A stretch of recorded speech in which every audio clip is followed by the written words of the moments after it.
Have you ever had a really, really bad day? Because the crew of Apollo 13 certainly did. That's right, the Apollo 13, not the movie, which we'll get to. We're talking about the real life crew of Apollo 13 in the events surrounding that amazing story.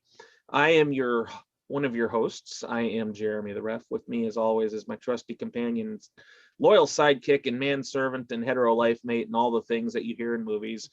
Silent Bob. Jesse the Ref. Jesse, how are you, my friend? Welcome to the Apollo 13 special. Man, talk about an episode that I've been excited to get to because this is my wheelhouse. We're talking NASA stuff. NASA So, stuff, NASA technologies. and then all of a sudden, the viewership drops. Well, it's appropriate because we're talking about a mission where the viewership dropped, and it took something crazy to get viewership back, and we'll get to that later. But before I do want to set kind of the table here for what we're going to do.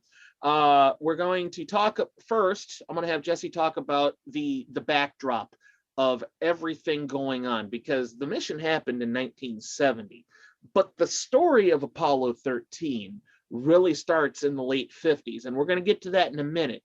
But what we're going to do here on this special episode is we decided that instead of just us droning and talking for hours about something with no point of reference, what we decided to do is we're going to actually make this a watch along episode. So, for the benefit of you fine people at home who may be watching this outside of the confines of work, which I'm told is where a lot of people actually listen to this, feel free to go ahead and either through YouTube or some other form of streaming service, or if you have a hard copy, throw on Apollo 13 and follow along with us because we're going to watch the movie, and Jesse and I are going to discuss the real life back and forth stuff that happened versus what was obviously movie magic versus what really happened. But obviously, before we get to that, Jesse, I need you to set the table for us. Take us back to early 1970 and of course even the late 50s where this all started. Get us to the launch day of Apollo 13. The floor is yours, my friend. Uh, so, quite simply, all of this stems from the Cold War. This is the arms race between the United States and Russia. So, everybody hopefully knows that right after World War II, Russia decided to start working on their global supremacy while America was doing the same thing. One of the byproducts of this nuclear arms race was the technology of intercontinental ballistic missiles. Easy for me to say with a mouthful of shredded wheat. So Russia was really striving to make an ICBM that could launch a nuclear warhead from the center of Russia to Washington, D.C. In their show of power, the first time they decided to demonstrate this whole thing, they launched a basketball-sized satellite called Sputnik into space. That is the start of the space race. The United States had the opportunity to actually beat them and didn't get a chance to do it. And from that point on, the United States had to play catch up. Every step of the way, the Russians were beating America to the moon.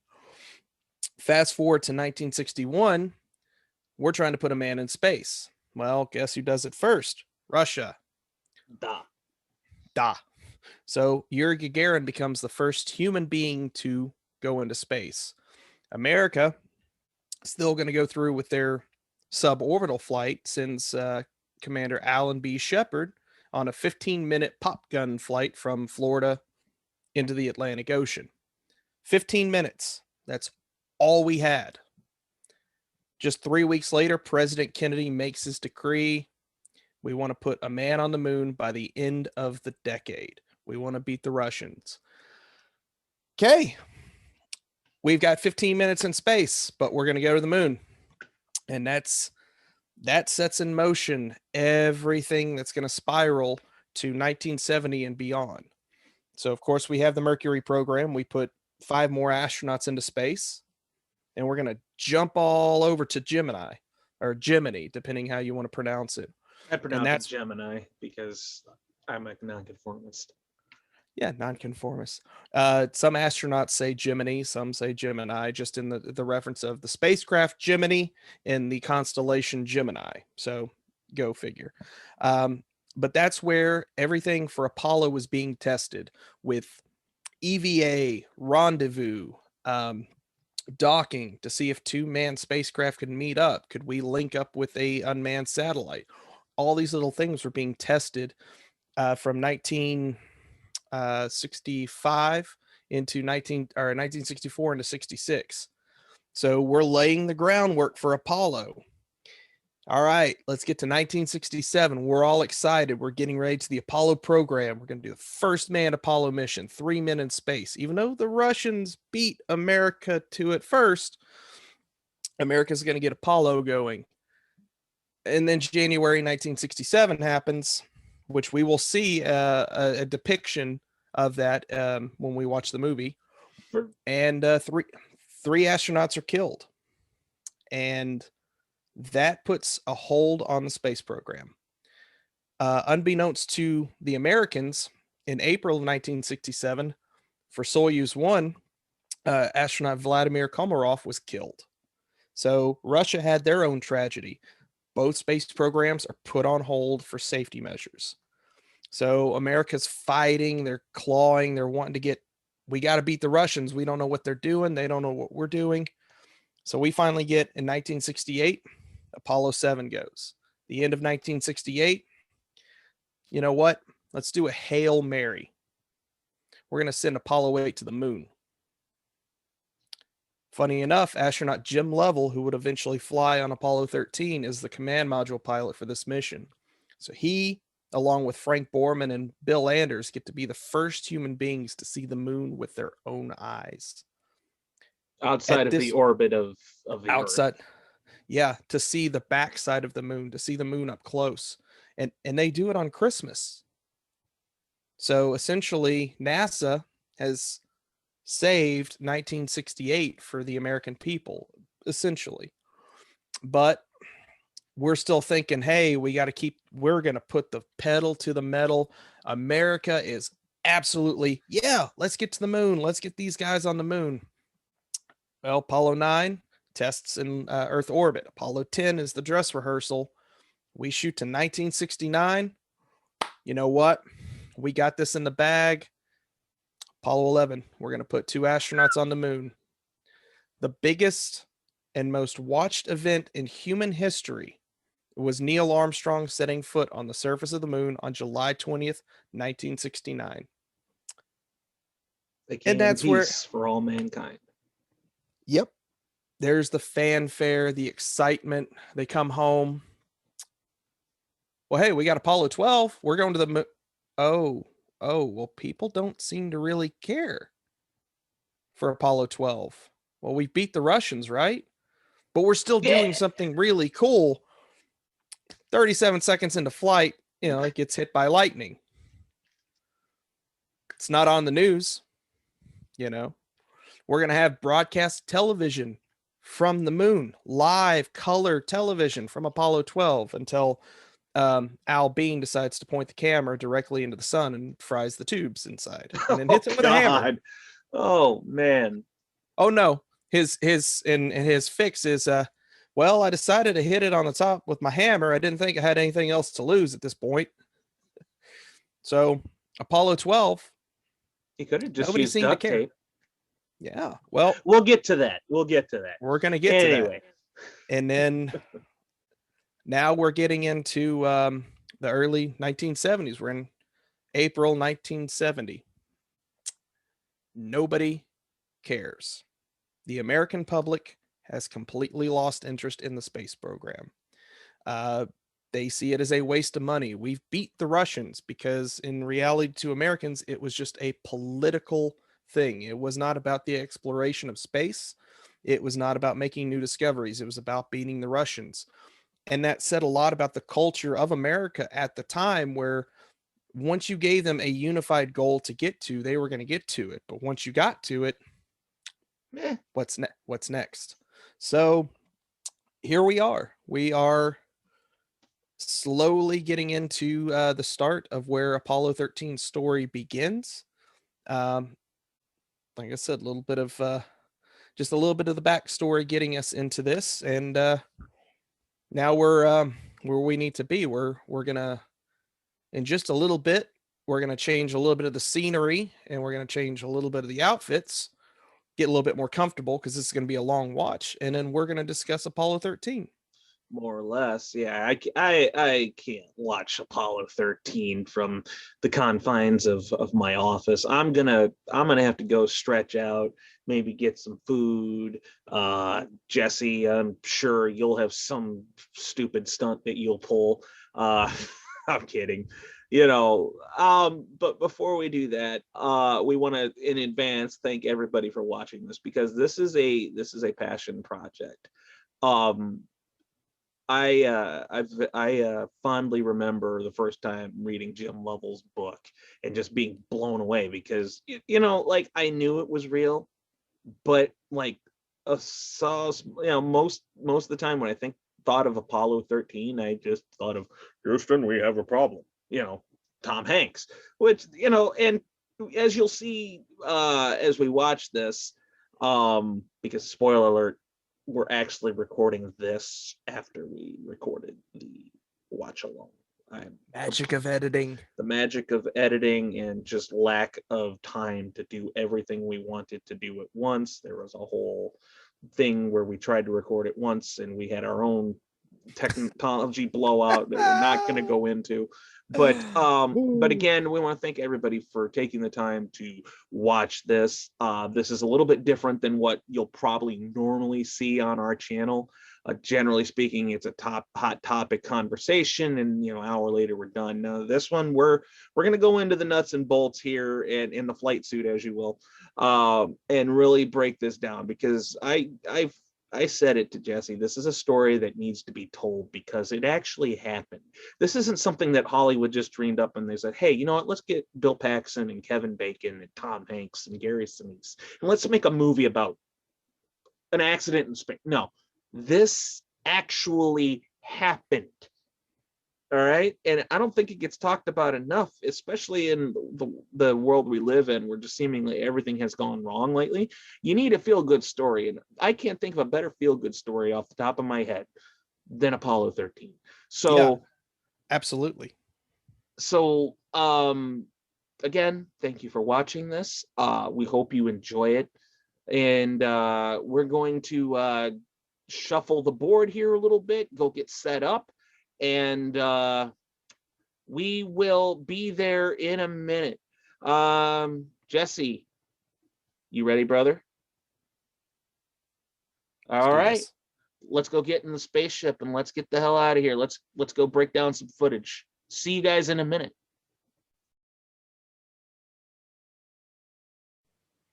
All right, and we're back. We're going to go ahead and start this bad boy. Jesse, on my mark of 3, 2, 1, play. There we go. And we are live, looking at beautiful Africa as Universal's logo pans over the world. I wonder how they got that shot. Did they just send a rocket up to get that? Did Universal shell over the cheese for that? We're starting early, folks.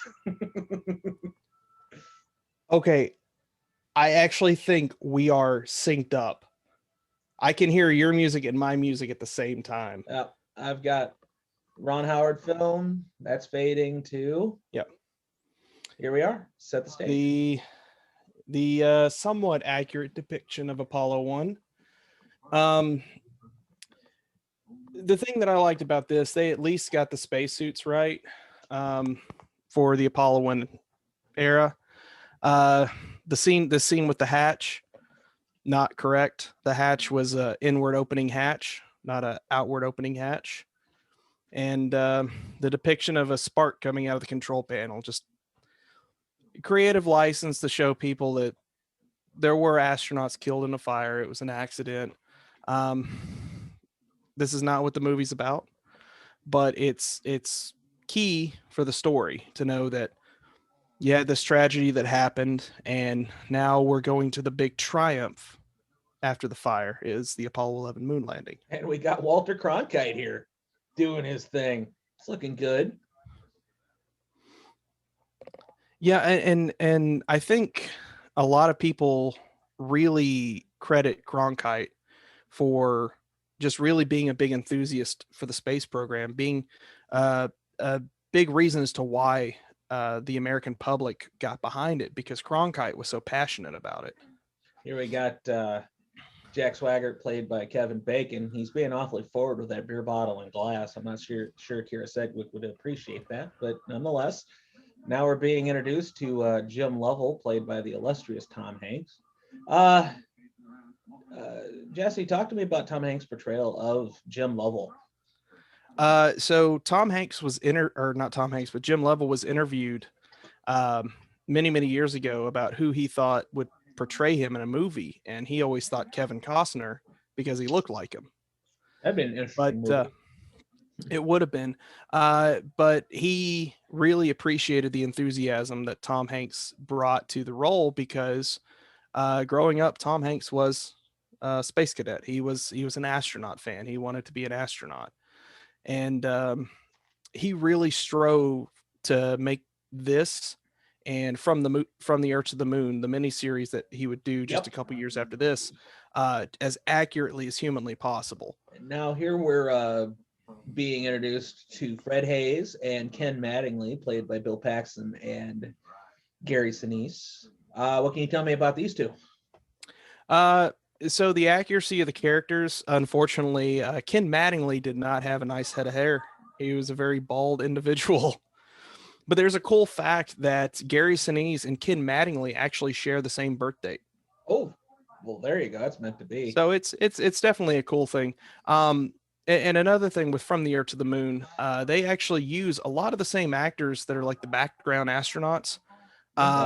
Dave Andrews, who's playing Pete Conrad in this scene, actually plays Frank Borman in From the Earth to the Moon, and he looks and sounds like Frank Borman. There you go. So they were a little bit more accurate with casting people in From the Earth to the Moon as they were with this. But just the portrayal of the crew for Apollo 13 for this movie, I think was they got what they needed. They got some very top-notch actors for it. I know I was a big fan of Bill Paxton, so I definitely appreciated seeing him in this movie. Here we got the viewing of the landing of Apollo 11. Neil Armstrong getting ready to step down, take the man's first step on the moon. Talk to me about like a scene like this. I'm sure they're not. I believe you've told me that Tom Hanks as Jim Lovell wouldn't be there, but the movie kind of portrays in this scene a bit of like, I don't want to say jealousy, maybe like a professional jealousy. Kind of talk to me about what was going through the mind of astronauts at this point that were not Neil and Buzz. Well, the thought was, yeah, we want to beat the Russians, but all the astronauts wanted to be number one. That was the goal. They wanted to be on that. They didn't know the flight rotation. They didn't know that what mission was actually going to make the moon landing. So once you got to Apollo 10, Apollo 11, Apollo 12, Apollo 13, you were getting into the missions where, okay, these are where we're going to, which 11 may make an attempt and not land. So 12 will be the one to make the landing, you know? So each crew was being very, very competitive, trying to get on like a prime crew, a prime backup crew that would slot them for a moon mission. Right. And here we got a scene here in the backyard with Mrs. Lovell and Jim Lovell. Before we get to Mrs. Lovell, can you talk to me about that little thumb thing that Tom Hanks is doing here? We'll see him do it a few times in the movie. Was that a thing that Jim did, or how'd that come to be? I think I want to say that it came from a conversation with Lovell, how he was talking about on Apollo 8. The Earth was so far away that you could hold out your finger or hold out your arm and cover the Earth with your thumb. And I think, creative license, Tom Hanks would take things that Jim would tell him or mannerisms and put them into the movie. like that. That strikes me as something a guy like Tom Hanks would do. Yeah, he's a very, very good method actor. And there's a couple, I think we'll see it in just a little bit. True to fact, Jim Lovell wore his academy ring, his Naval Academy graduation ring. Tom Hanks is wearing the actual ring in several scenes. Cool fact, Jim Lovell and his wife are both in this movie in uncredited roles. Oh, we'll have to look for them. Quickly, talk to me about the actress's portrayal. I don't know her name off the top of my head of Mrs. Lovell. I would assume that she had Kathleen Quinlan. A thumbs up on the portrayal. Yeah, so she stayed with the Lovells for several months. She learned a lot about their family, learned about just who they were as people, and definitely got to learn from Marilyn directly. And after seeing this, apparently Marilyn Lovell really, really loved the portrayal. She thought she looked like her, had the mannerisms, her speech patterns, things like that. Which is kind of hard to do when you want to have an actor that looks like the person, but also sounds like them, can portray them. Right. And I feel like Tom Hanks does sound like Jim Lovell. I've heard Jim Lovell speak, and like I can hear bits of Tom Hanks in him, which is weird to say because Tom Hanks plays Jim Lovell. But like hear what you're saying. Now we're seeing the vehicle assembly building. Talk to me about that. Oh man, I have actually been just outside the VAB, and it is an incredible sight. Now, a little bit of inaccuracy here. They would not have the doors open while they're stacking Saturn V. Gotcha. The reason why, it's such a large building that it would create its own mini rainstorms inside. It's so big. I love that factoid. And it is just when we were visiting Cape Canaveral many years ago, just coming over one of the bridges, and you could see it like 4 or 5 miles off, and you could see it. It's just massive. It's incredible. So talk to me about this. Jim Lovell's giving what I'm assuming is some sort of a upper echelon tour of the facility and how the rocket's going along. Is this really how Jim Lovell found out that he's going to the moon? No, it wouldn't have happened like this. This whole portrayal of the scene, first off, they would have not been in the VAB when they're stacking the stages of the rocket. That's just, it's a clearance thing. It's Safety. It's a safety thing. But this is basically supposed to be an amalgamation of the American politics, the politicians saying, well, we beat the Russians to the moon. Why do we want to keep going? And it's basically kind of answering that question very quickly. Okay. Him finding out about Alan Shepard's Meniere's infection flare-up. It wouldn't have been like that. He would have found out probably. He would have been in a simulator. He would have been doing something and been told like, "Hey, we got to talk." Shout out to his youngest son rocking the Cobra Kai Halloween costume well before Cobra Kai would have had that idea. But talk to me about this outstanding gold jacket that he is wearing. So astronauts really had their choice of the powder blue flight suits and flight jackets.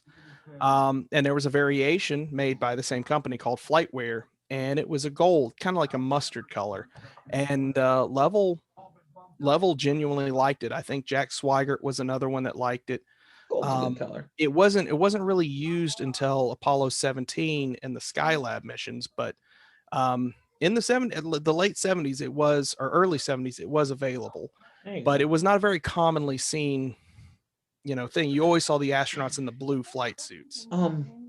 Talk to me about the ear infection there, because I'm sure a lot of people that would watch this would say it's just an ear infection and they're like 6 months ahead of time. Like, why is that a thing? Yeah, so what makes it dangerous was when Al Shepard had his flight in May of 1961, he was unaware that he had a condition called Meniere's disease. It would begin to manifest itself not long afterwards into his training for Gemini.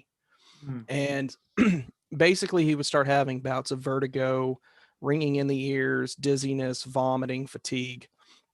and he was diagnosed with Meniere's, and he was grounded from all flights. He couldn't fly aircraft, he couldn't fly spacecraft, which kind of sucked because he only had a 15-minute flight into space. Yeah. And he was informed by another astronaut, Tom Stafford, of a doctor friend of his, that did an experimental procedure to alleviate Meniere's disease, almost cure it.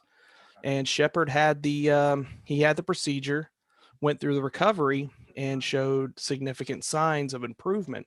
So he was allowed flight status.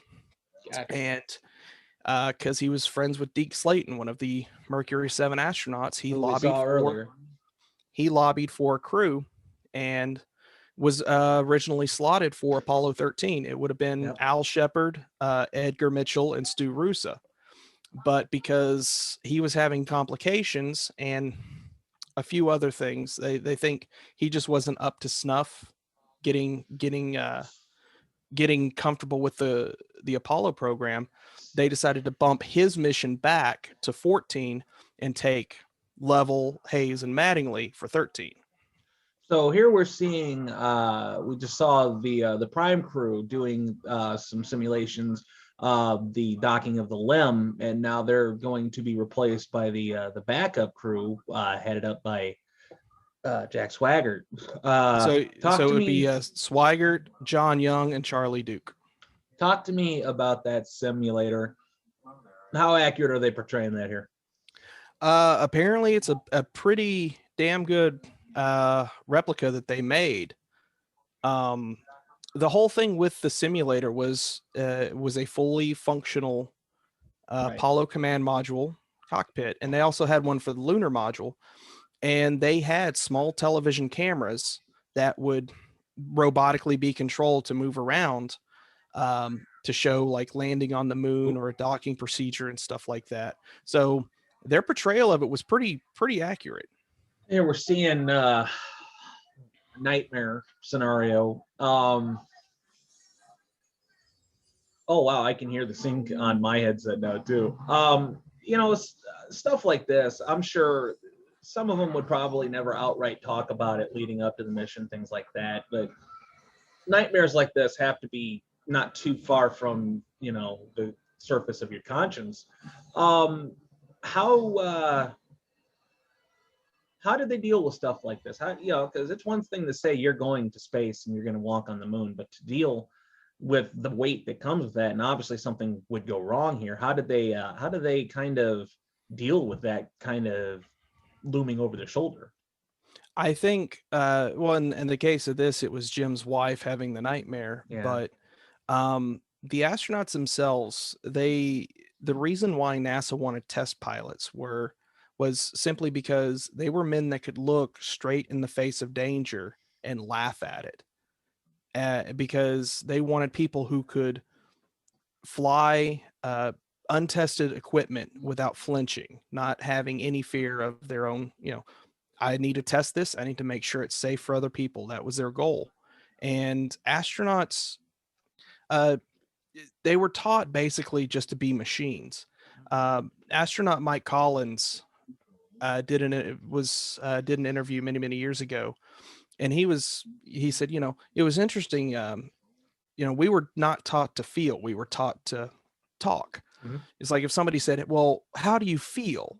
He would have been like, "Well, the temperature in the cabin is 73 degrees. I seem to be okay. I'm not hungry. It's not an emotional detachment, but there were some astronauts that were very in tune with what was going on. Al Warden was one of them. Ed Mitchell was definitely one of them. Buzz Aldrin definitely was more in tune with the significance of where they were aside from the science. Gotcha. But then you have some astronauts like Jack Schmitt who were there for the geology. Yeah. And that's probably a perfect time to segue into something I wanted to talk about. A lot of people, they know about Apollo 13. They know there was the problem that happened. They know they made a movie about it.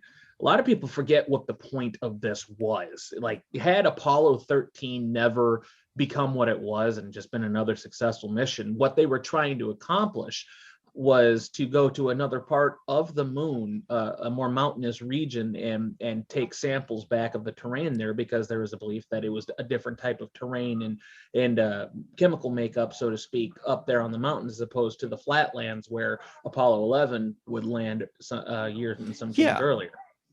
Yeah, Apollo 11 was basically, let's find a spot and land. We don't care where, let's just land. Apollo 12 had a specific place to go. They had to land within walking distance of Surveyor 3. And they did. They landed on the opposite rim of the crater where Surveyor was. But they didn't get to do a lot of science. They were there to pick up a few things.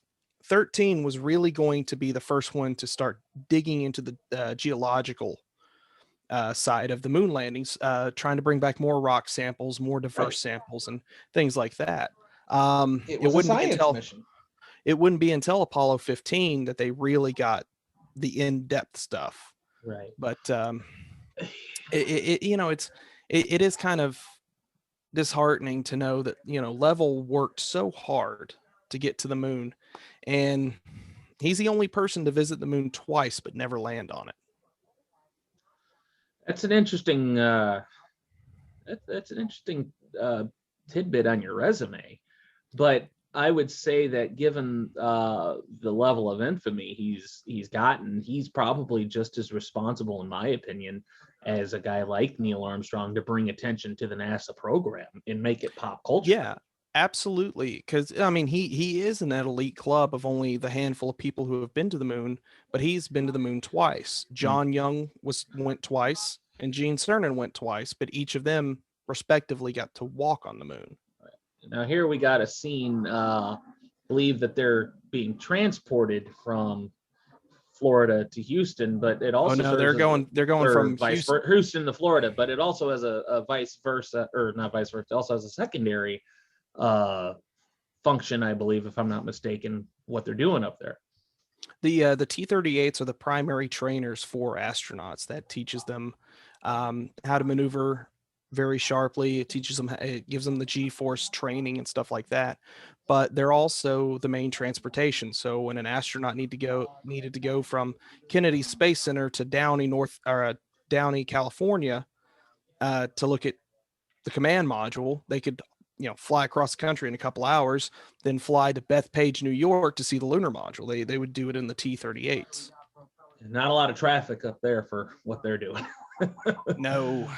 Here we got a nice little photo op session with the press. You want to talk to me a little bit about what's going on here? Yeah, see, this is something that would have been done months before the flight, just because you want to have these pictures ready for press events, PR events, send to schools with auto pins on them, so they would not be doing photos this close to the launch. They did do it because they did the alternate one with Swigert because it was a last minute addition, but not a lot of time to be glad-hatting the press when you're getting down to crunch time, I'd imagine. Yeah, but and here's another thing. It says 2 days prior to launch. 2 days prior to launch, no, the Saturn V would have already been at Pad 39A. It would have been locked down for at least 2 months ahead of time. Which, wouldn't they be worried? This is Florida we're talking about. It rains and pours and lightnings all the time. Wouldn't they be worried about exposing such a very clearly touchy piece of technology to the elements? So they had a plan for that, and it is a mobile support structure. Unfortunately, you don't ever see it in the movie, but there are several pictures of this long, giant gray gantry up against the Saturn V at the launch pad.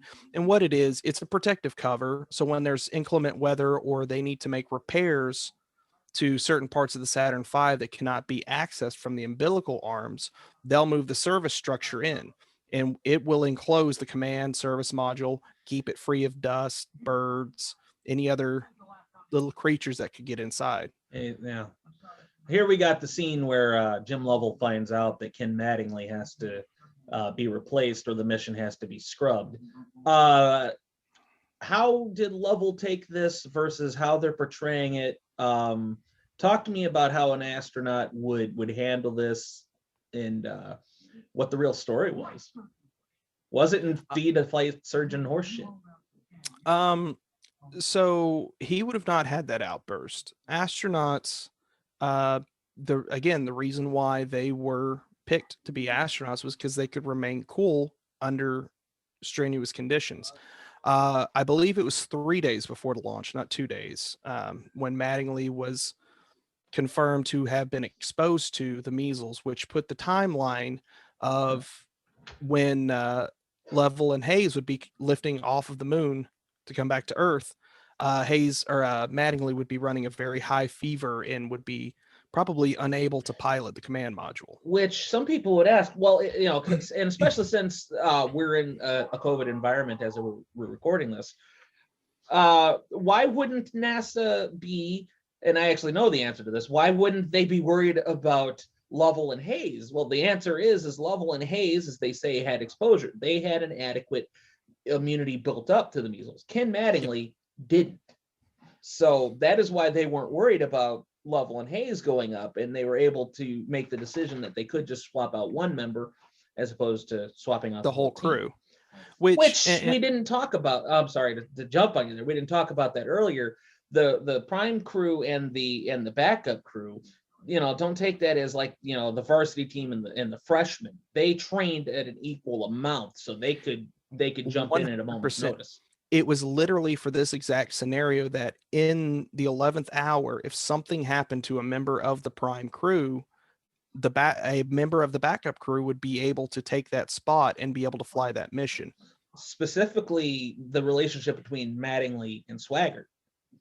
Yeah, so Jack Swigert was one of the people that did not want to be a moonwalker. He chose specifically to be a command module pilot. He understood the command module better than probably most of the astronauts. And when it came down to this situation where they had to swap out, Ken Mattingly actually was hands-on with Swigert in teaching him last-minute procedure changes, specific things in the flight plan, and getting him up to speed with the prime crew. Didn't he also, speaking of Mattingly, or not Mattingly, Swaggart, didn't he also have a hand in kind of designing some of the equipment and things that they would use on the mission? Yes, he did. I believe he had a lot to do with the redesign of the Block 2 command module. The Apollo 1 fire occurred in the Block 1, which was an early version. The Block 2 is what was more commonly the Apollo spacecraft that man flew. And he had a hand in a lot of the safety redesigns, as did all the astronauts, but command module pilots specifically took a great interest. Al Warden was another one that was definitely helping. John Young, Jim Lovell, they were all command module pilots. Gotcha. Here we've got Mattingly, or not Mattingly. I keep getting it's just a brain fart. We've got Swaggart now in the pilot's chair. He's attempting to do the same scenario that the Mattingly would do earlier in the film.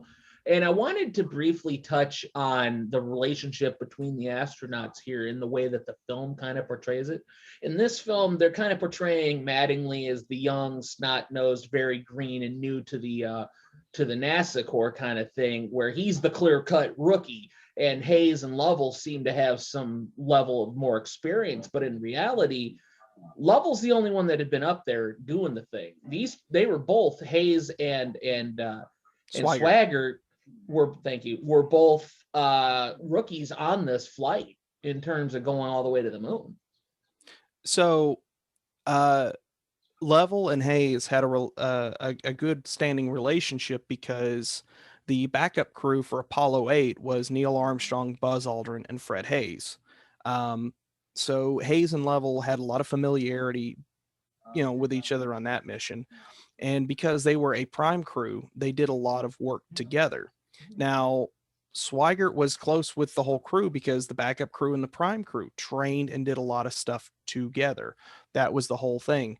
So the movie is just creating this whole dynamic where they're looking at him like, oh, he's not going to be able to cut the mustard and stuff like that. Whereas he was more qualified than the person originally slotted for the mission. I was just saying, did something like this occur where they had any instance of second guessing, or was it just a case of, run it again and we're going to do this till we get it right?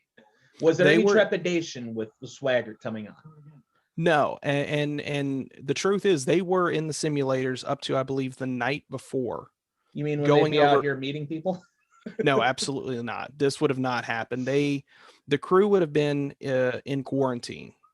It would have been a 2-week quarantine where they were at Kennedy Space Center. Again? Yes. And they would have been quarantined to the astronaut quarters and training quarters, which are very, very close to each other, with limited personnel. Like you had to be clear to be around the astronauts, because the whole thing was they didn't want them getting a head cold, a stomach virus, anything in space that could be exacerbated by weightlessness.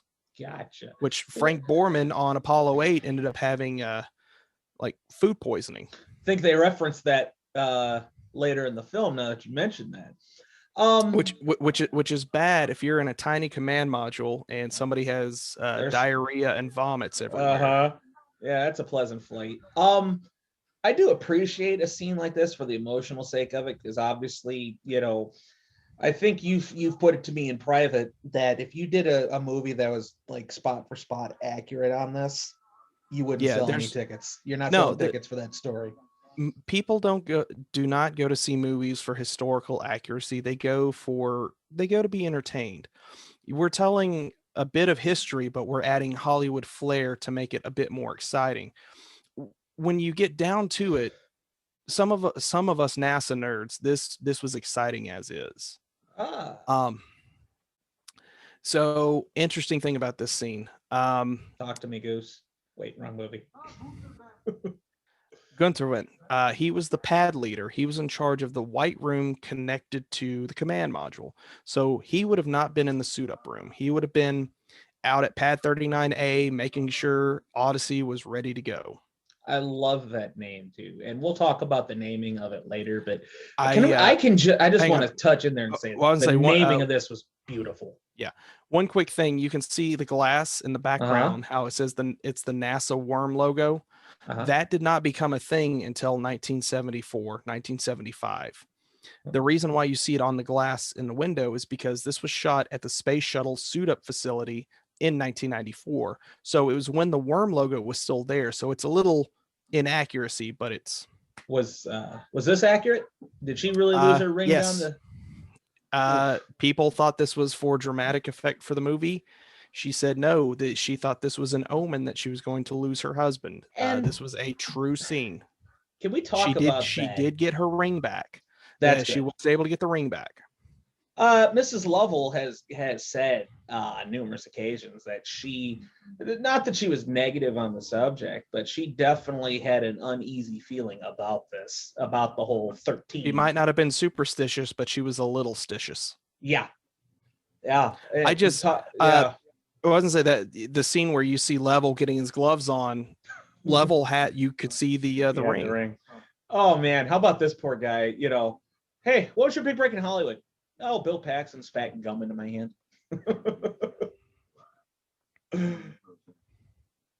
Those suits, man. How much do those suits weigh? Like what? Talk to me about wearing one of those things, because that can't be fun. I've been fortunate enough to hold an actual A7L spacesuit.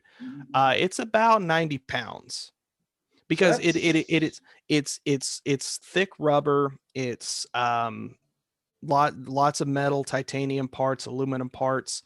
The white covering is just beta cloth. The actual suit is like a dark blue with hoses and stuff on it. So not you do actually see a naked version of it later in the movie when they're building the filter. Gotcha. We're actually not very far from the scene where Marilyn Lovell actually pops up in this movie. Can we just appreciate this scene for what it is? This great score by James Horner. Look at that shot, man. The only thing I hate about it is the inaccuracies with the Saturn V. The black roll pattern paint is inaccurate. It's for the is that hang on, there Lovell in the middle? Yep, that was Miss Lovell in the middle with the white on her blue jacket there. Yep. Now, for all the inaccuracies and stuff, this scene still gives me goosebumps because it is just the coolest. Sometimes Hollywood doesn't get it always right, but they get it right enough. I mean, the music score with them doing the slow walk on the catwalk, it is just absolutely magnificent. Speaking of magnificent, we're about to be graced by the presence of Ed Harris, who is portraying the role of the flight director, Gene Kranz. Can we just talk about his portrayal? I don't think they could have cast anybody else in this role. He nailed this role. He's just so good as Gene Kranz. Talk to me about that vest. It was a tradition. He had custom vests for each mission that he was the flight director for. And so this was no different. Here they are getting strapped into the seat. And I was watching this the other day with somebody. They scoffed like, they actually do that? Like, wow. And I was like, yeah. And you'll see why here in a little bit. Yeah. Apparently rookie astronauts thought it was a rib. They thought they were being ribbed. And turns out once they got to staging, I'll tell you what's not a they rib needed to be strapped in. That haircut that Ed is rocking, you could set your watch to that haircut. Wow. Absolutely. That man's dressed to impress right there. I love me some Ed Harris. I got a lot of time for that. Anytime I see that he's in a movie, I kind of want to, I look at him like, I'll give that a shot. I popped when he was in, not to get sidetracked, when he was in Westworld. I was like, oh yeah. Here we go. We're in flight control here. Talk to me about the accuracy of the staging here, the setup of the build. So according to several of the flight directors, I've actually had the opportunity to speak with several that were advisors for this movie. They would spend days on this set and they would wrap for filming and they would go out the door and go to the right to go to the elevator to go to the cafeteria, then realize that they're on a movie set because they thought they were back in the mission control. So talk to me about this scene. I know you can tell me. Yep, you can tell me. And why won't it ever happen? Okay, so first off, Ken would have still been in Houston. He would have flown back to Houston. You know what? I may be wrong. He may have stayed at KSC, but I believe he flew back to Houston. He would have been on support staff. Yeah, he would have been on hand to help. Secondary, there's a 3-mile minimum exclusion zone because they thought 3 miles was the safest distance in case the Saturn V blew up. Human beings aren't designed to be that close. Grass that's like thousands of feet away from the Saturn V when it would launch would burst into flame because of the vibration and the sound waves. Him being that close, the sound waves would just kill him instantly. Killed by liftoff. Now here we're seeing the thrusters here of the big F1 engines. Again, little inaccuracies. They would have not been exposed like that. They would have been covered with an insulation, but those will come back into play here in a second. So keep those in your mind, fresh in your mind. No. It's not the F1. Oh, you know what? That's right. I apologize. I'm getting It'll be the J2s. The J2s, which kind of look like it. You'll see they're just small. They're just smaller versions. Keep an eye on those because that's going to come into play here. We have liftoff, ladies and gentlemen. Let's see. Another thing is all those swing arms would have come off at the same time. They would have not gone off individually. They wouldn't have peeled off like dominoes. No. But regardless, this is still an impressive scene. Even CG. No. That shot with the big black and red fireball was a model. That was a real. It was a big model. Really? Yep. Are we talking about the shot with Mattingly, or are we talking close up here? Because I was talking about the shot of Mattingly. Some of the no, the close up shots. Oh no, the close up shot's different. Like this is CG. That's clearly CG. That's CG. But they used a lot of models for this movie, which for me, for my money, practical is always the way to go. Yeah. Which again, I'll tell you what's not CG is again the scoring by James Horner. Just making it just that much bigger. Every movie that he does a soundtrack for, it's going to be good. Did he do the soundtrack for Saving Private Ryan? I want to say he did. Because I know that one's got a very similar, a lot of nuances that sound very similar. Yep. When this thing's taking off, I've always been fascinated. When a rocket's taking off, we have liftoff. Is that being controlled by Houston? Is Tom Hanks sitting there with a joystick in his hand? How is the rocket knowing where to go? This little black ring just below the lunar module is the instrument unit. That is the brain for the Saturn V. That's where the gyros are. That's where the computer is, which was made by IBM. That computer is flying the Saturn V. Nobody is piloting it. The computer is telling it where to go. The engines are gimbaling to correct for where they're going. So more or less it's all right. You remember how I said they strapped them in? That's why. They strap them in good and tight, and that is why they strap them in. So you've got the S1 just fell away. That's the rocket that gets them up in the above the atmosphere, and then so we got staging. The interstage ring would have stayed on for about another 15 seconds. Escape tower. Let's pretend that's not there. So the center engine. We're talking about it now. Number 5, the center engine on the J5 has gone out. The J2s. J2. So, I'm sorry. I'm all over the place. I had a long. A very similar thing would happen on every Apollo mission, but on Apollo 6, it was bad enough that it would cause 2 of the J2s on the second stage to go out.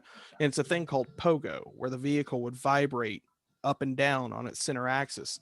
And by doing that, it would cause hoses to come loose, things to not work properly. We see the abort handle here. Yeah, all Lovell has to do is turn that abort handle, in whatever mode that they're in would have enacted the abort procedures.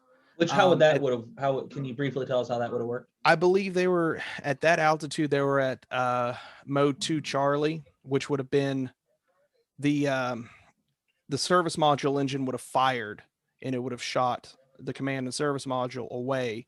They would have drifted just a little bit, dropped the service module, and then re-entered the atmosphere. They would have been returning very, very quickly. So back to the center engine going out. How did that play into effect, if any, on the mission itself in terms of did it change anything? Were they concerned at that point? You know, what was kind of the feeling in control at this point, knowing that? So the quick math said that if they just went ahead and burned the remaining fuel and burned the engines for probably an additional minute to minute and a half, they would have reached the same altitude. They didn't have the same power to get there quickly, but they were going to get there slowly with the 4 engines. That was the only difference. They just burned the engines a little bit longer. So once they got to orbit, once the S4B got them into their parking orbit, that's when NASA would have done their checks to make sure, okay, are we at the right altitude? Are we still good to proceed with the mission? Can TLI happen? Are there any other issues that we need to check out to make sure that we're good to go? So they would have had 1 to 2 orbits to laps around, align the platform, make sure everything was a-okay before they gave the green light to reignite the single J2 on the S4B to send them to the moon. So here we got Mrs. Lovell, and I'm assuming she's talking to Mrs. Hayes. Yes. Again, we're going to talk about Mrs. Lovell. She is no Mary Sue by any stretch of the imagination. She, at this point, was very accustomed and knowledgeable on how things go. In fact, people kind of regarded her as kind of a veteran of flight in her own right. Talk to me. Talk pretty to me much. Talk to me about her here. She watched her husband go up on we're going to the moon. Was it Gemini 7, Gemini 12, and Apollo 8? She watched him launch into space 3 times. She was used to the dog and pony show that the families get paraded through for the press, because what the press wanted was the life story, and it was a theme from theme from the Mercury astronauts all the way to today, where the press wants to know about the people behind the people. So what's going on here, Fredo? Is this more Hollywood embellishment, or from my understanding, poor Fred had a little bit too much to eat for breakfast. The standard astronaut breakfast in that time period for these kind of missions was filet mignon, eggs, toast, bacon, orange juice, milk, and water. Bro. Oh man. A high I'm protein, hungry all over again. I high already had protein to dinner. get them brain muscles firing. Yeah. Now you know you're cream of the crop when you're having filet mignon for breakfast. All right, we've got separation of the limb from the CSM here. From the CSM has now separated from the S4B. S4B, yeah, they're getting ready to dock here to pull out the limb. The slaw panels have fallen away. So now we're doing that in exact moment that both Mattingly and Swaggart were training for. Which this is kind of the scene with Swaggart was a reentry procedure. Oh boy, wow! I am not having a good take on this one tonight. It's good. I will admit, pull the curtain back. This is take 2. Several days later, where both of us feel we had our own better. Apollo 13, and that's where we're going to leave it. But I wanted to talk briefly about maneuvering in space. Here they're firing some small thrusters, very quick bursts, things like that. I wanted to just kind of talk about, when we think of maneuvering, we think of either flight, where they've got aerodynamic and lift and things like that, or friction, as we would have if we were driving a motor vehicle.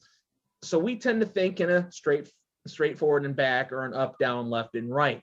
Here you're talking 360 in all directions. You're talking multi-dimensional with no friction. It's not the way that you see the Millennium Falcon bank in outer space. Think of it as ice in every direction, where you have no traction and all you have is inertia. So basically, every spacecraft has a small system called the RCS, the Reaction Control System. Like for the lunar module and the command and service module, there'll be these little thrusters, and they will operate on the X, Y, Z axis of, pitch, roll, yaw, thrust, all of that. Because in space, it just takes a tiny little bit of psst, and you'll start spinning. The term mouse fart maneuvers was coined by Wally Schirra with the Mercury program, because he learned that you could maneuver the spacecraft by lightly adjusting thrust with little mouse farts. That's you conserve fuel rather than just a quick thrust. Just a little bit will turn you. Now we're pulling the spider. I call it the spider. You're pulling the limb out. And now that's kind of their... okay, so you call it Spider. The Apollo 9 lunar module was called Spider for that exact reason. The limb was kind of, if I believe, what was supposed to be kind of like their science room, where, and what would end up being their lifeboat home. But we'll get to that later. But that was designed to get down to the moon, do some brief exploration, and kind of do some sampling and scientific things of that nature. Absolutely. The later missions would have the lunar rover and more science experiments, and they would be stored in different quadrants on the descent stage, whereas the ascent stage, where the crew was where the oxygen, water, and essentials were. But even this was modified for longer stay missions. Hey, overboard dump. They're going to make themselves a constellation. What constellation is that, Jesse? That would be the constellation Orion. There's something so human about that, which, of course, what do we do when we go into space? We just dump piss out into the void, There you go. That came out of one of these little things. That is a real thing that would happen. Stupid Paul breaking up the Beatles. We all know it was Yoko. Nah, they were already coming apart, in my opinion. They were always going to break up. She was just kind of the final straw. I don't know the validity of that scene where Barbara is fighting with Marilyn. Creative license, telling a story. It's a good point of reference, little pop culture reference there. Here we have the infamous transmission and show that made all the television around the world. Everybody tuned in. It was the biggest, most watched thing of all time ever, even bigger than the finale of MASH. Unfortunately, that is not the case. By this point, well, even by Apollo 12, there was not coverage of Apollo 12's mission. A little inaccuracy here. They actually were They were playing the theme to 2001 Space Odyssey, but Woo! yes. But they did have their own personal cassettes and would play country western music in the background. Dick Gordon from Apollo 12 was a big fan of the pop music that was in the 60s and would drive Pete Conrad and Al Bean crazy by playing the Archies' Sugar Sugar repeatedly. Honey, honey. Sorry. There's a great scene in From the Earth to the Moon where they do that. It's absolutely fantastic. I highly recommend you watch that. You know, in all my time of watching these movies, I'm sorry, I need to talk about Granny Lovell, as I'm going to call her. Talk to me about Granny Lovell. Is this more creative license or what's going on here? Because this is great one way or the other. Again, this is one I don't have a lot of information on. I believe that she was in a nursing home, and she was having dementia and things of that nature. So it's possible that something like that happened. Interesting thing about that scene, when this movie came out and I watched it a lot, I would irritate my mom.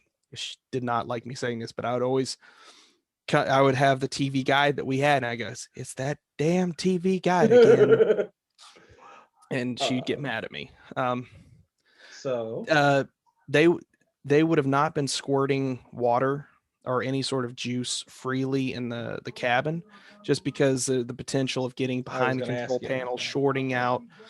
They were very, very smart to not let crumbs. That's why a lot of the food couldn't be crummy or break apart. I think that Simpsons episode where Homer's in space, he's got the chips and they scream, "They'll clog the instruments." Kind of the same thing. It would also clog the air filters too. Yep. And it would also, small bits of debris could get in their eyes, get in their lungs, cause issues. So this scene just absolutely epitomizes how lucky they were to film this movie. They built full-size command and lunar module cockpits and put them inside of a KC-135 Stratotanker, better known as the Vomit Comet, and they would take them on parabolic arcs and film about 30 to 45 seconds in weightlessness, or microgravity. There you go. And no movie has ever done anything like that, and no movie has ever done it since. One of the most famous pranks in history. That is a true fact. Fred Hayes was synonymous for playing ribs. He in fact did that during the transmission. That is a real thing. I will point out, I do have the pin light that's floating around the cabin. So I wanted to drop in here. In every episode we've done, I have more or less stolen this as our sign off. It just came out one night and I wanted to keep it. Wish everybody a good night and have a pleasant evening. You would think that's where I got it from. You would think it would be me making the reference, but it's actually you that makes the reference. It just came out and I kept it. But I like your sign off too, because it just pops me for the military purposes. See, you should be the one making the Army one. I know, and that's why it's funny, because we're with the juxtaposition. And now we kind of get into where pop culture really starts to know what's going on here. They send up some, as they put it, some housekeeping to do. And this is where all hell breaks loose. Yep. Basically, to give everybody a time frame, this housekeeping call comes about 20 minutes after they ended the broadcast. So literally the families had just left the viewing center. They're on their way home. The button. And touch the button. Here we go. We're off to the races. Talk to me about what happened here. Why did this happen? Just a lot of bad things. Prior to Apollo 10, the oxygen tanks for Apollo 10 were being shuffled around, and one of the tanks was dropped about 2 inches, and they did x-rays on it to make sure it wasn't cracked. They deemed it was worthy of flight, but removed it out of Apollo 10 and put it in what would be Apollo 13's service module. Fast forward, we have they would have to pressurize, depressurize the tank, stir the tank. This would go on lots and lots and lots of times. Over time, because it was dropped, there had been some damage to the wiring that was unbeknownst to anybody, and it just happened to build. And this was the point where the Teflon insulation just happened to not And be there. that was a big part too, is the Teflon being inside helped conduct the arc. Because a lot what some of us at home may not know, they're not talking about pressurized oxygen here. They're talking about a liquid form of oxygen and hydrogen that has to be stirred in order to keep it fresh. It just, because of the spark, away it went. And as we'll find out later in the movie, a whole side of the ship just blew off. And now we've got Gene Kranz displaying his trademark cool. Yeah, so unfortunately, I accidentally knocked the umbilical assembly off of this. But in relation to where the crew is at, the crew is, here's your hatch. So at this point, Swigert, Hayes, and Lovell, Swigert, Hayes, and Lovell are here. The explosion has occurred just below where Lovell is at in quadrant 4, which is where the high gain antenna, which is why they were having communication issues, because the explosion did knock one of the antennas completely loose. It blew the entire panel. The oxygen tanks are where this white area is. That's why it's covered with white, to keep the heat from heating it up. Right. From here down, just below the radiator, it blew out the O2 tanks, the H tanks, and 2 of the fuel cells. This is chaos. It basically, it's the worst thing you could imagine happening. You're in a spacecraft, all of a sudden you're shaking violently and lights are going off. Now, it is a worst case scenario. We're seeing Tom Hanks's Jim Lovell realize that they are venting something into space. What else could that have been besides oxygen? Like, he doesn't use the term oxygen. He just says we're venting a substance into space. Is he just doing that to gaseous substance into space? Is he saying that to keep people calm, or does he know right away that's the oxygen? He's deducting what it could be, but he ultimately knows it has to be the oxygen, because that's the only thing that could be leaking at that high rate. And the reason why obviously oxygen is important, but what some may not know is why this is so important to the shuttle, or to the ship. Why is this important? What else does that do? The oxygen is not only the breathing source for the astronauts, but a byproduct of the fuel cells, which is taking the oxygen, is making water, which cools the spacecraft, gives the astronauts drinking water.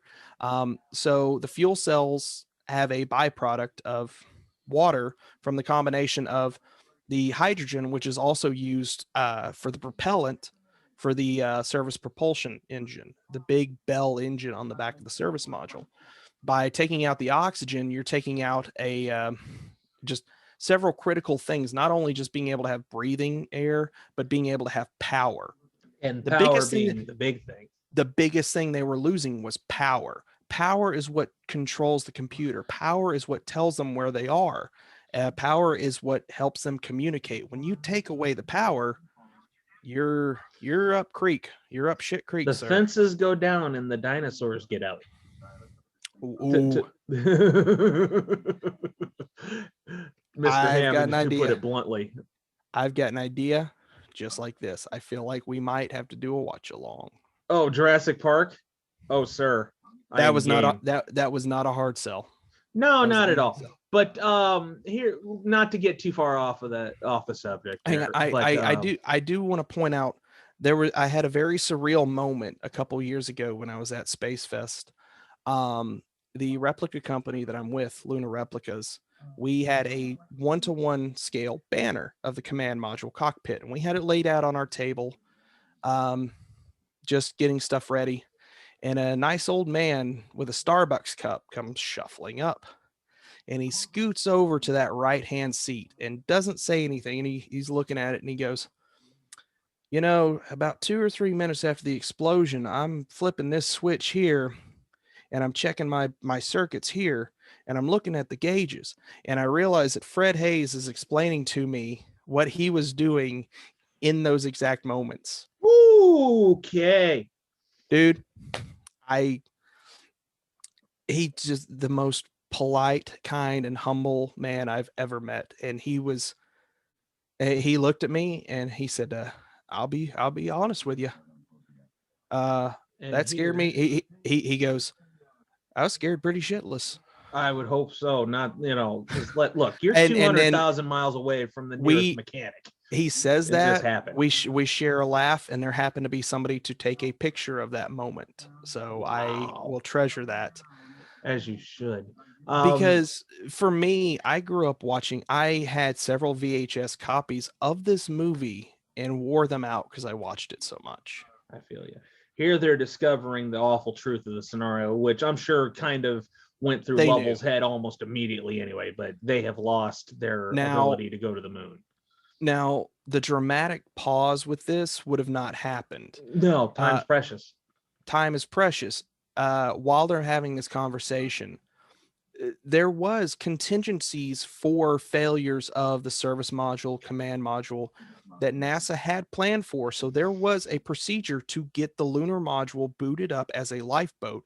Fred Hayes knew that this was going to be a contingency and had already gotten into the limb and was in the process of starting up the lunar module when they were making these kind of communications. That probably saved their lives right there.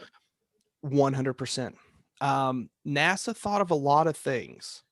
They tried to think of every scenario you could think of, but to have something, well, they believed that if you got to a point where that many systems failed, the crew was dead. There was no way that the crew would survive. But somehow, man, that needle's just the crew is still alive. They try, because what they try to do is kind of more or less what we do with our freeways when we're doing construction. They tried to bypass around what they thought the problem was, and it didn't basically work. They're thinking if the fuel cell itself is damaged, it's taking oxygen out of the tank. If we close the valves leading to the fuel cell, we might be able to just isolate the oxygen in the tank and just use it as more or less kind of like a tourniquet maneuver that you'd see in medicine. From my memory, there are 3 fuel cells on Apollo missions up to this point. Afterwards, they put more fuel cells and oxygen tanks in the service module in case this ever happened again. Shutting down 2 of the fuel cells meant that they would not have power for severe critical functions like the deorbit burn to stay into lunar orbit, course correction maneuvers, and things of that nature to allow a moon landing. When they say you can't land on the moon with one healthy fuel cell, that's because the logistics of having the power, it's not there. They were looking at it not from the consumable standpoint of usable oxygen. They were looking at this problem from power. Is there going to be enough power? That was the big concern in those first few moments.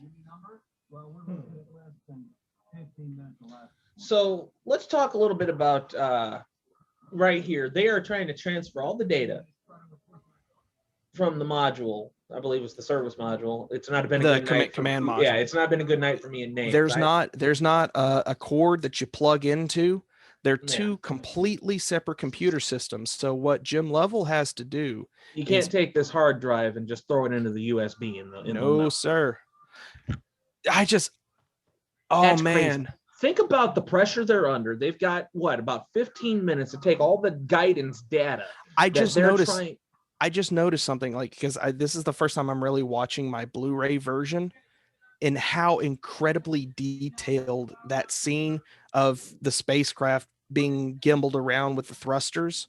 It was watching this with a Blu-ray copy is amazing. And we're going to touch on that because that's important for a second. But what I'm trying to say here is they got 15 minutes to get everything from the ship's computer in the service module to the limb so they can potentially try to make an approach back home with something that doesn't have the computing power of this cell phone I'm holding in my right hand. Absolutely. The Disky is what it's called. It is a was a T800 or T80 calculator, has more computing power in it than the command and lunar module combined. So in order to program these computers, they had to load stacks of punch cards with sequences into these computers. The reason why these computers exist, because IBM had to learn how to make rope core technology for small computers. The byproduct of the Apollo program was the fact that we got this amazing technology that's allowing you and I to communicate. Thanks, NASA. This laptop itself could fly me to the moon with an Apollo spacecraft. Yeah, I've It's kind incredible to think. Yeah, but it's amazing. It's so rudimentary that in order to get the same computer data, Swigert has to read what his Disky is telling him.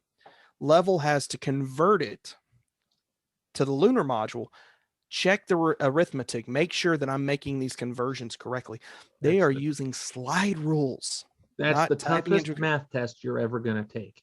And you've got some of the best PhDs in the world sitting in the trench, and those guys know their shit. I liken this. I have been privileged to meet a couple of those guys, and just to be like, that brain did so many amazing things. And they did it under pressure, because like I've kind of said, it's like being chased by a pack of hungry wolves, and the only way out is you've got to do trigonometry to solve the equation to find where you're at before they catch you. You got about 15 minutes. Good luck. You know? Yeah. And they legitimately had 15 minutes to do a 3-hour procedure by the checklist to do all the things to get the lunar module up to speed. Was going to take some time.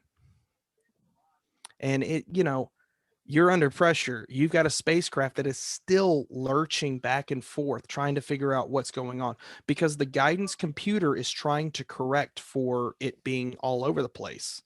So here we've got Mrs. Lovell finding out that Jim and the flight of Apollo 13 has had an accident. She said that she didn't even know, because in the drive from where she was viewing the broadcast we saw earlier from Apollo 13 down to Mission Control to her drive home, everything had gone down. So her introduction to it was an astronaut calling her and saying, Russia's already said that. No. So that's what she said on the documentary I was watching. So what would have happened in these situations when an astronaut is injured or killed? Typically, another astronaut's wife will be waiting at the astronaut's house, or will go over and comfort the wife, not really telling her what's going on until a NASA official will get there. Maybe in this circumstance, it wouldn't have. Pete Conrad, I believe, was the astronaut that was there. But it would have been his wife, Jane, that would have been there to comfort the Lovell family. But Pete himself would have picked up the phone and listened to the conversation, because if the NASA PR official was telling her anything she didn't need to hear, Pete would immediately correct that. Which is kind of an amazing thing, because these guys are so competitive, but they were very, very watchful of everybody else's family. They wanted to make sure everybody was taken care of. And, it would have been another astronaut's wife getting to Marilyn saying, Marilyn, we need to talk. This is what's going on. And then would have been getting the phone call. Yeah, and this is coming from, like I said, my information came from an interview she was giving, where she said that she was told that Russia and other countries were offering to help before she got the official, hey, something has happened. And 100%, I believe it. Yeah. But it's just amazing, as you said, the family environment and the team cohesion that they have. As you said, they all want to be up there. There's an old saying, everybody wants to be flyboys, that pertains to the Air Force more than it does here. But everybody wants to be up there doing that thing, because at this point you're writing your own history at this point. So, yeah, that's pretty much the mantra. Like, they all want to do this, but when something like this happens, within minutes, astronauts that are training for their missions coming up, hey, 13's in trouble. Let's get over to let's get to the trench. Within an hour, the Apollo 14 backup crew, which would be Apollo 17's crew, was there. The command module pilots were all kind of convening to figure out, okay, let's get the simulators going. When we get more information, let's figure out what's going on. What can we do? They were in the process of figuring out, we're going to get these guys home. We're going to hit each of these hurdles, and we're going to get over these hurdles when we get to them. Here they're powering everything down and kind of moving over to the limb. Yeah. The time, like I said, some of the timeline with the movie itself is rushed because you've got to cram the story in. But there are 3 critical burns that they actually do with the lunar module engine. Very, very short burns, mind you. I think the longest was the one coming around the backside. But they needed to do a burn to get a little bit more trajectory to the moon. They needed to fire the LEM engine again to speed them up around. And then the one that's shown in the movie is the critical no computer burn, where they have no computer to do it with. That is in and of itself is amazing. Here we got Gene Kranz in here. Kind of just giving an update to his comrades at large. I don't know that the particular mood in the room would be this tense and chaotic. You talk to me about how this meeting played out. Is it accurate to what really happened, or are they kind of spicing up just a hair just to kind of create tension?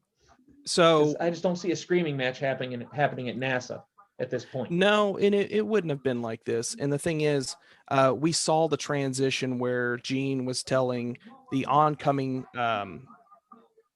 the oncoming flight director, which I believe was the Gold team, was Glenn Lunny, and his team were coming on to the trench. And Gene was saying, hey, I'm going to go get my guys in this room, and we're going to go over our information. We're going to go over our data and figure out what's going on. We're going to give you what we know as soon as we know it. Quick sidebar, unfortunate fact that we lost Mr. Glenn Lunny just a few days ago. Was very devastated to hear that. We were actually recording our podcast, and then I got a message from Max, my boss with Luna Replicas. He goes, Glenn Lunny died. And I was very, very upset. Glenn was one of the 3 flight directors that was very, very key in getting 13 back. Glenn Lunny, Jerry Griffin, and Gene Kranz. I'm very fortunate enough to say that I am friends with Jerry Griffin. He's still with us. Gene Kranz is still as ornery and feisty as ever. So I can't wait to meet Gene sometime in the future. But basically, Gene briefs the Gold team, lets them know, hey, this is what's going on. We're going to go work on a solution. We've got guys in the simulator. We've got the technicians in the back rooms going over data. We're going to give you information. And so here we see Glenn Lunny with Deke Slayton and the character that's Chris Kraft. He's the godfather of mission control. Sorry. Chris Kraft was the guy who came up with the concept of ground control for a mission. He developed all of the procedures and all of the hardware and the technology for mission control, which is why the Manned Space Flight Center, the mission control, is called the Christopher C. Kraft Building. Unfortunately, we lost him last year at the ripe old age of 100. That's a long time to live. That man did so many great things, and he was also a key person. He was one of the key people communicating to the president about what was going on. The president was getting hour by hour updates. That box is real, by the way. This is that not that version, but no, yes. But she had a box. that she could listen. They were called the squawk boxes, and every astronaut's home had one. I do know what they used to make that version, and I'm going to make a replica of it because I found it on eBay for about $50. And I'm just going to put a NASA logo on it and just have a squawk box. And now we're looking at the orbit here around the moon. They're about to do a burn, and we saw some of that debris. That was really playing into the problems they had, because if you saw earlier, Bill Paxton's Fred Hayes was looking through a periscope trying to get celestial He said bodies he couldn't to see use the stars. Yeah, and he was looking for stars so he can navigate, because stars are fixed. They can't move. You can move, but they won't. And that with that math of where those stars were in the sky, he could radio down to control, and they could come up with the math to get the trajectory to try to get them back home. And they were having a problem seeing because of all the debris that was sticking around the spacecraft. And that ended up being a problem until they got around the moon, because a lot of the debris, the spacecraft was moving, so that debris kind of just stayed. It was moving away from the spacecraft, but it was still following the same trajectory. So it followed them for a while.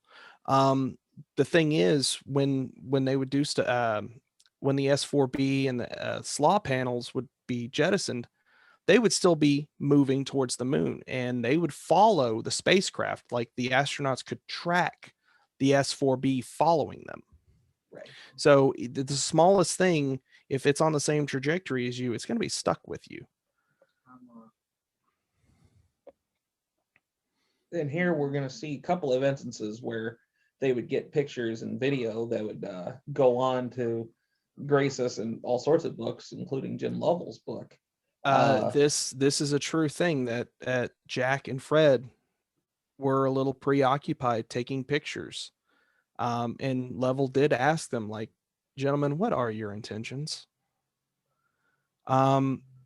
This scene, very, very poignant coming up.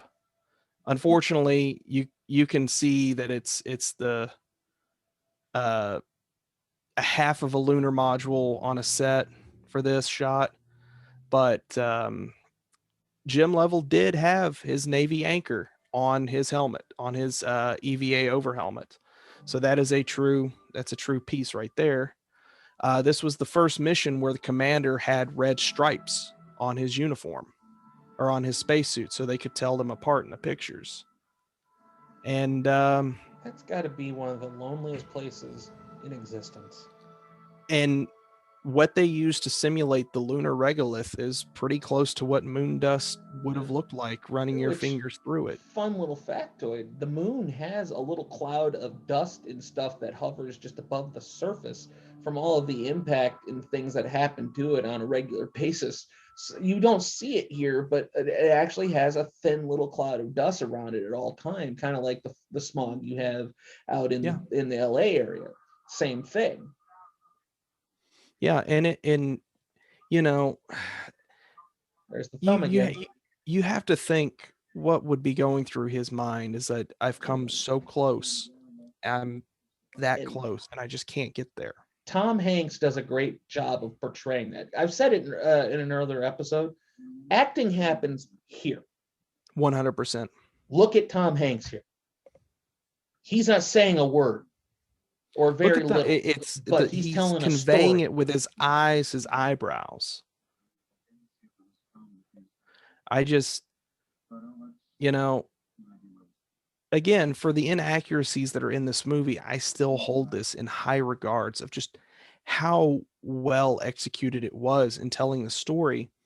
And you have to embellish things, but did they tell it perfectly? No, but they told it. They made it to where it was easily digestible for the common man who didn't know that this was a real thing. And that's a big reason why I wanted to do this episode, is because this is not just a Hollywood movie, which unfortunately a lot of people kind of just write it off as. No, this actually happened with real people, with real families, and clearly real stakes. Go ahead. And now we're being introduced to this plucky little controller. This would be the portrayal of John Aaron. The man who was very pivotal in saving Apollo 12 in the first 34 seconds after they were struck by lightning.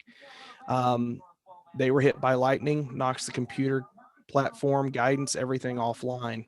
Rocket's still flying, but on his control panel, he sees this string of numbers that he recognizes and knew of a thing to do, and it's the systems conditioning electronics to auxiliary, SCE to aux. He makes the call. Flight director Jerry Griffin goes, FCE to aux, what the hell's that? Mm-hmm. So he didn't know. They make a call to Apollo 12, Pete Conrad, SCE to aux, what the hell's that? Well, it ended up being the thing that saved the mission and put John Aaron in high regards as a steely-eyed missile man, somebody who could, under pressure, be able to communicate and figure out what the problem was. And he was one of the key people going over the environmental control, because he was an ecom, and he was right there with them coming up with solutions.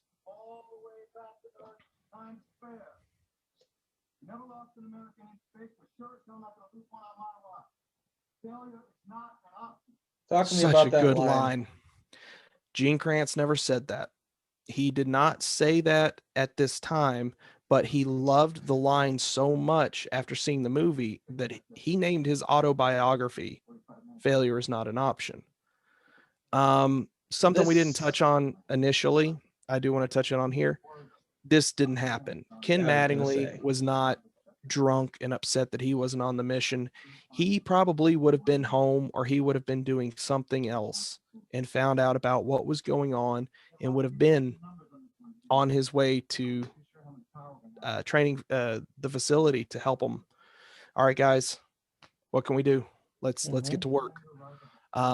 Which is an amazing thing to think of, that it didn't matter if somebody was in dinner, asleep, whatever. They were told what was going on, and they go, all right, let's do it. Let's get to work. Let's make this happen. Yep. And that lunar module is the same thing that they used for Jim Lovell's dream sequence. So you can see there's only half of it. So talk to me about this scenario. He's getting ready to go in there and try to come up with the order of how to turn systems back on so they can get guidance and power and things of that nature back. Did he really get in there and say, hey, I want it dark, I want it 40 degrees and damp, I only want the flashlight they have? Like, how did this actually play out in real life versus what they portray here in the movie? To a degree, he would have asked for the same conditions, as in what switches were thrown, what was the computer, where was the computer at the time of the incident, what was the data being put out, so he could go through and figure out, okay, this is what's going on. We're going to be in a position where we need to start figuring out, this thing's been turned off. I have to figure out how to turn it back on, knowing that I'm going to have limited power. So he's going to want to know where everything is, get everything set, and then go from there of like, okay, if I flip this and I flip this and flip this, and the times that didn't work, they have to reset all of the switches, reset all of the conditions, and he has to go through it again. And it wasn't just him. John Young would have been in there with him. I believe Ron Evans was in there with him. I believe Al Warden swapped out and would go in there with him as well. So it was a team effort. It wasn't just Ken doing the work. So it's a little bit of Hollywood embellishment, and especially I want 40 degrees in there. I don't know why on earth you would need that down here. That's just going to hinder your ability to think, because clearly he's in there to think and come up with a plan. He doesn't have time to be worried about, oh God, I'm over here. Yeah, and like I said, it's a Hollywood story. It's better when you it's a good coming together. Hey, someone's going through it with you type of thing, sure, but in all reality, it's not very practical. Another one of my favorite lines, and I use this line to the regular when dumb stuff happens. Please tell me this is not a government-run operation.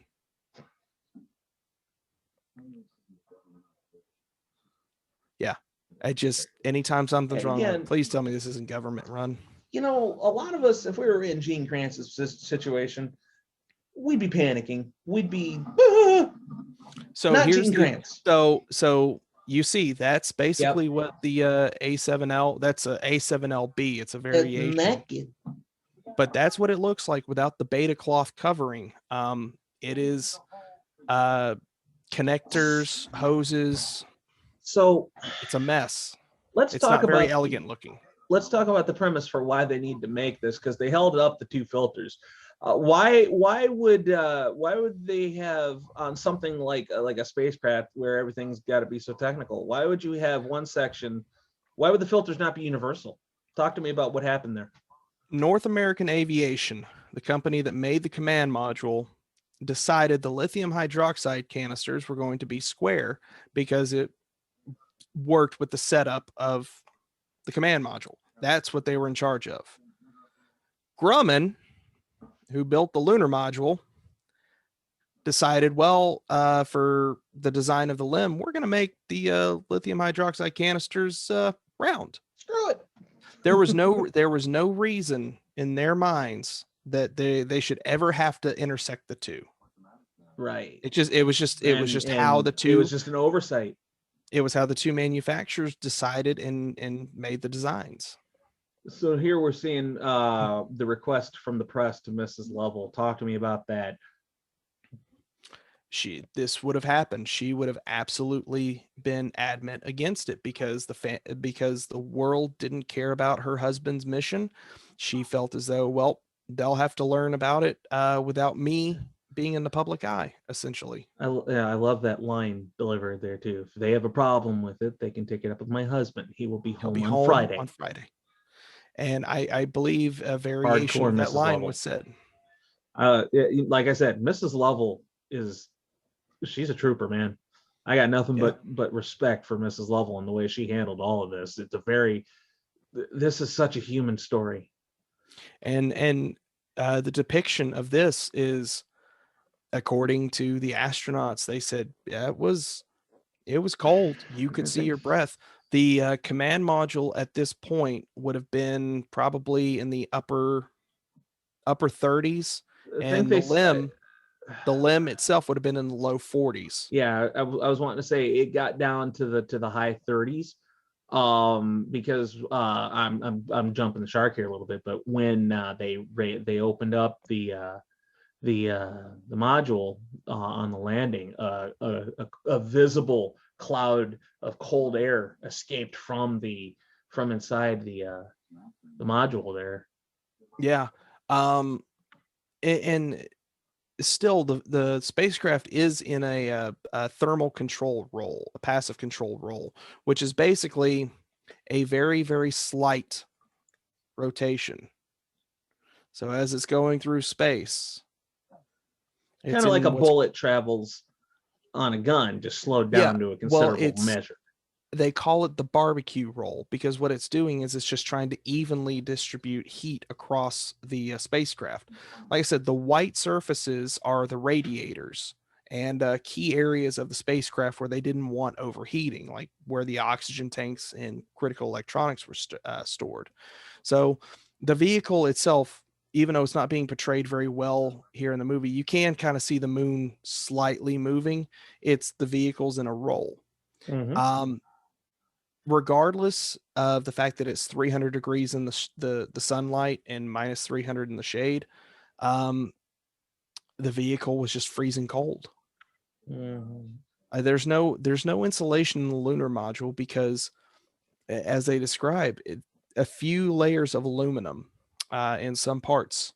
That's all that protected the crew. So if you really hit it, that was it. It was game over. So they were very careful in the limb. I had to resist the urge to do another Bill Paxton line there when you said game over. Yeah. But talk to me here about this. We're about to see what I call territorial pissing, where they kind of butt heads here for a second. I'm calling bullshit on that. I've never been to space. I will never be to space, but I guarantee they did not have time in the day to have a pissing contest. Absolutely not. They, even in this situation, they were professional. They knew that the moment you start losing it, you can't regain your control. You lose your composure, that's it.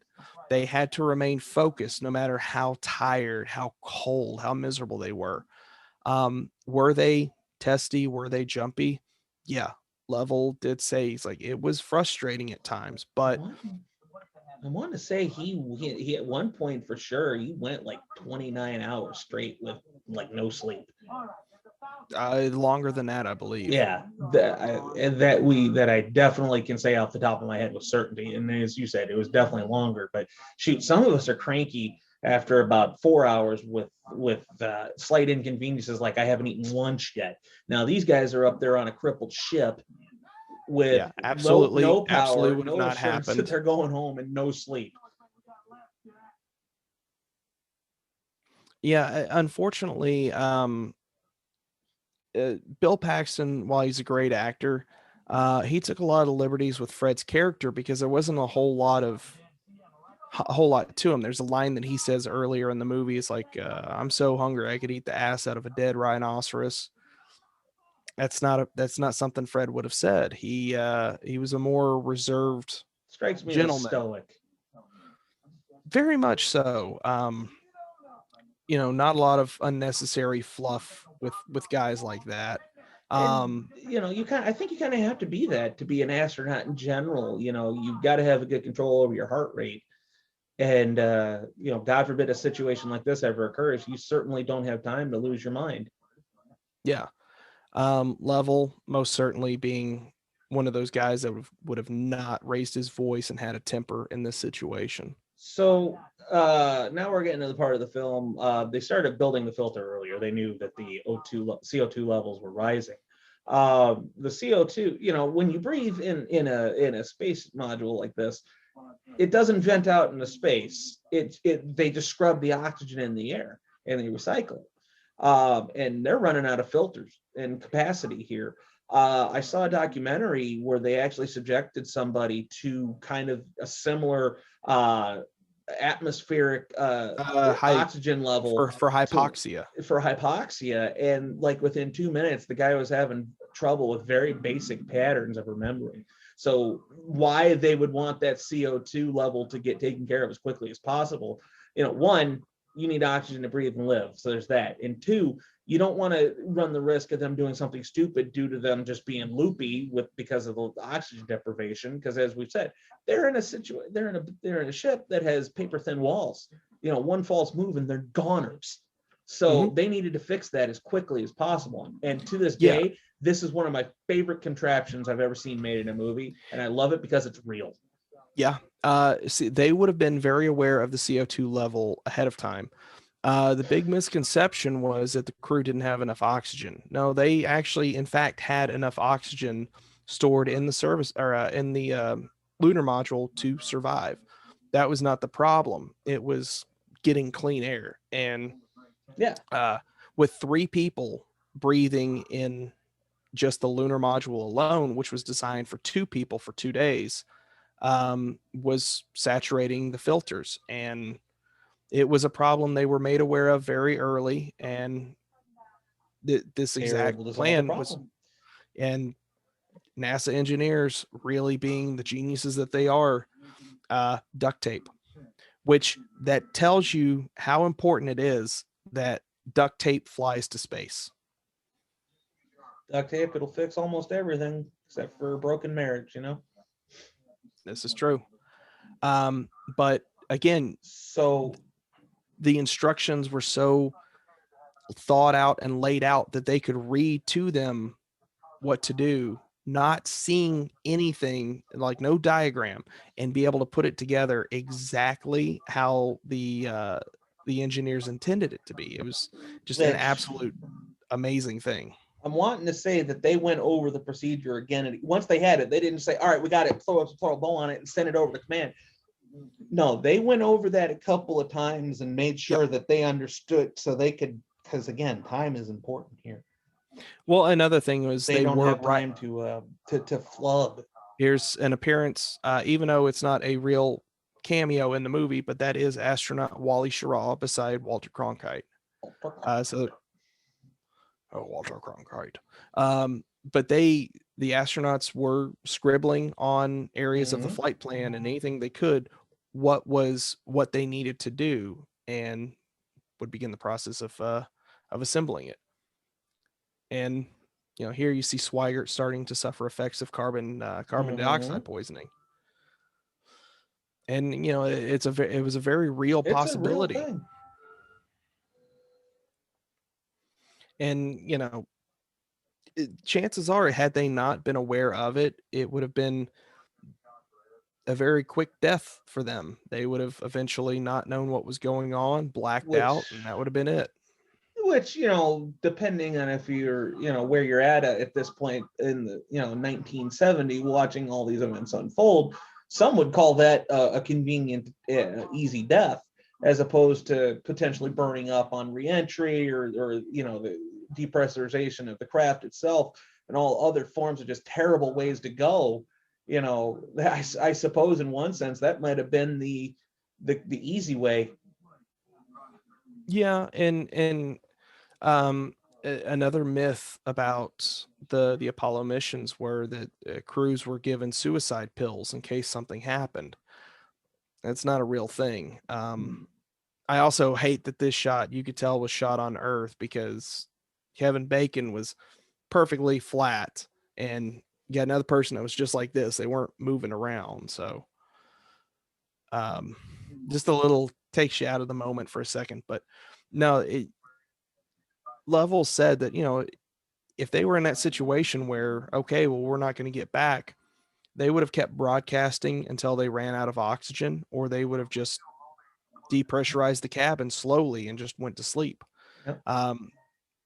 So it's conspiracy theorists say that they had suicide pills and things like that. Just absolutely not true. Hey, the CO2 is coming down.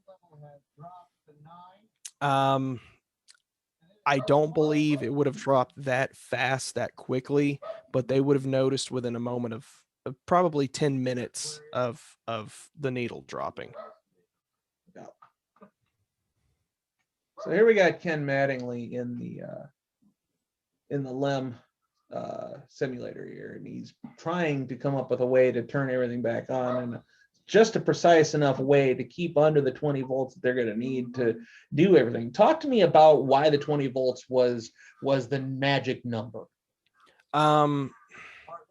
It basically was going to be the amount of power that was in the emergency batteries for the command module. At this point, there was no way to turn the command module back on and receive power from the fuel cell from the service module, because it's been shut off. Whatever oxygen and hydrogen would have been left would have boiled itself off. So the service module does not have the ability to produce power. The command module would have been on backup batteries, which were designed for the tail end of a flight, maybe during reentry and they needed something. The voltage was not there to power the computer, and 4 or 5 other key things like the reaction controls, the pyros for the parachutes, which is a very important thing to have.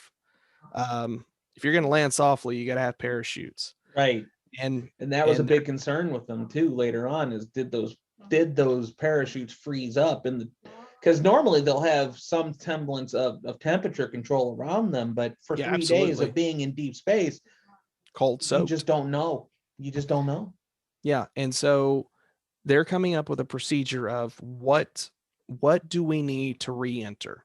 We don't need it for anything else. Do we have, let's get the computer up, let's get guidance. How much time are we going to have on that battery before it's dead completely? That what they're trying to work out is when they can jettison, knowing that the command module is going to have enough time to, or have enough battery power, which they come up with a cool solution very shortly. So I don't know if that scene we just watched is real or not.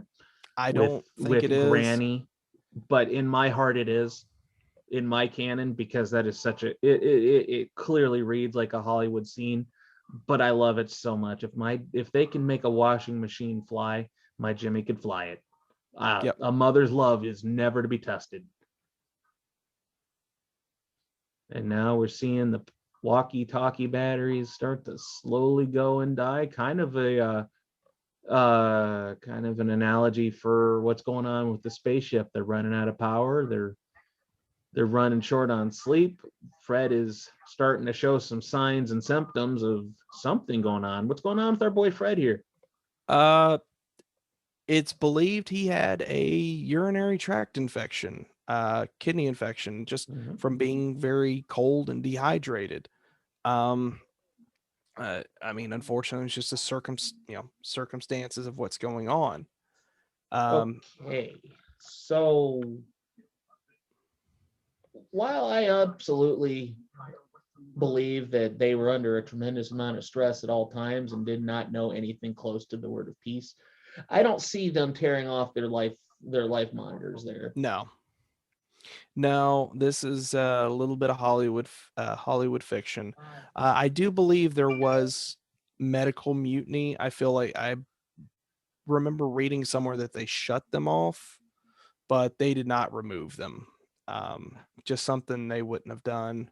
Yeah, because it's something for the movie. Absolutely, the astronauts are in a direct line of danger. But let's not pretend for a second that the guys in mission control weren't feeling stressed too. They wouldn't need something like that to worry about on top of everything else that they're trying to do to get these guys home. So definitely Hollywood embellishment. I get, what Ron Howard's going for here, but probably you're not going to ever see that happen. No. Just like there's the belief that there was mutiny on Skylab 4, there wasn't. Just drum up for media attention and stuff like that. But getting back to poor Fred, yeah, he was running a temperature, I believe, of 104 at one point. And there were medical kits in the command and lunar module in case somebody did get hurt, that there were either shots of morphine or morphine tablets, but he refused to take those because, he wanted to be of sound mind. So he was just taking aspirin as best as he could to keep the temperature down.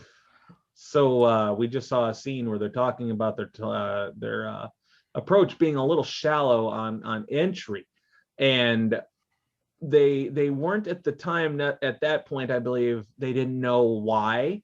They'd find out later, obviously, but they would say they'd make these adjustments, and then they go back like an hour later and look at it, and somehow they'd be off target again, and they couldn't understand why. Why were they continually kind of going off target with their approach? Well, it was a factor of a couple things. So the service module at this point the tanks would have been depleted. So there would have been no oxygen leaking out to throw them off course. The urine dump was believed to have been slightly moving them off course. But the big thing is they were supposed to be coming back with a couple 100 pounds of moon rocks. Now, this trajectory that they're talking about is the projected reentry angle. And they're factoring in what they know about the spacecraft and stuff at the time, and it's not calculating correctly. And then the scientists are like, we're a couple 100 pounds short. So what they'll end up doing is they'll move ballast from the lunar module to the command module to give it more weight. So during reentry, it enters like it's supposed to. Yeah. I believe it was Mrs. Lovell. She was describing it in an interview. I could be mistaken. It was either that or one of the children. But they were talking about, getting this thing back to Earth, getting them back to Earth in the spacecraft. She likened it to, you're at a pub, you're playing darts. You're standing about 20 feet away from the board. Now, you throw the dart, but there's just a slight error in your throwing form. And you don't necessarily hit the target. You don't hit the bullseye, but you still hit the board. Now, do that again, but go stand a mile away. What was just a slight error in throwing, where you missed by a couple of inches, now becomes a couple of 100,000 miles. Yeah. So they are actually shooting at this point for a 6-degree corridor. And they are hurtling just shy of 25,000 miles per hour in a free fall back to Earth, as they're leaving the moon's gravity and falling to Earth's gravity. There were a few key things that were throwing them off course, but they had to do another course correction burn to A, get them a little bit more speed, and B, get them back where they thought they should be trajectory wise. Unfortunately, they didn't have the power to spare to turn on the guidance computer and navigational equipment. So this was literally the bare minimum. You flip a switch and turn on the engine. I feel like bare minimum could have been the theme for this mission in a lot of ways. Try to make it happen with the bare minimum. But Robinson Crusoe in space. Yeah. Here we're getting ready to do one of the coolest things I think I've ever read about in all of history. First time ever man is flying in space manual blind.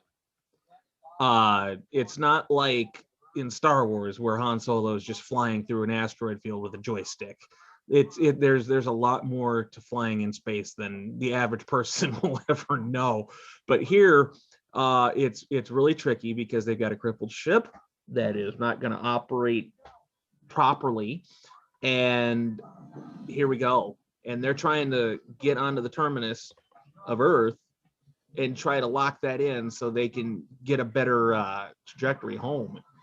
And amazing shot of the whole stack, twisting and turning. That's a giant model with effects added later. I love the practical effects, man. And this is pretty close. I've listened to the transmission. Maybe they aren't this hyped, but it's pretty close. If I remember correctly, it was intense. Yeah, it was an intense moment because again, one false move, they're done. This is literally them doing a balancing act on a guitar string. Yeah, if they couldn't get relined back up, they could have been pointed way off course. And they're not going to be able to turn around.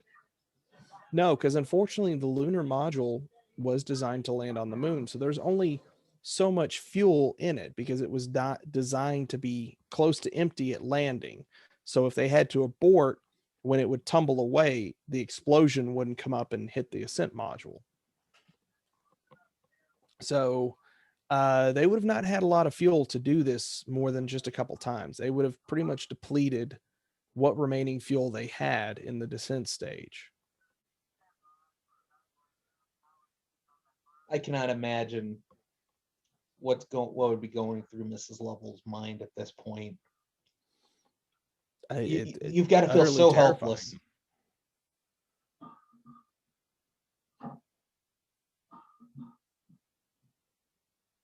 And now, very real. Chain smoking, coffee. Those are the two main tools of mission control. Yep, kind of like Red Bull and Advil for the Army.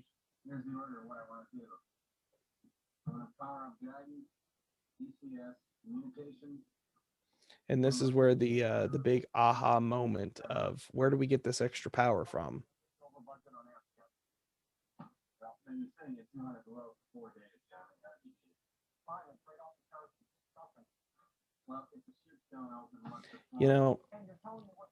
And he's saying like, hey, you're telling me what you need. I'm telling you what's available. Like this is all we can work with. Yeah.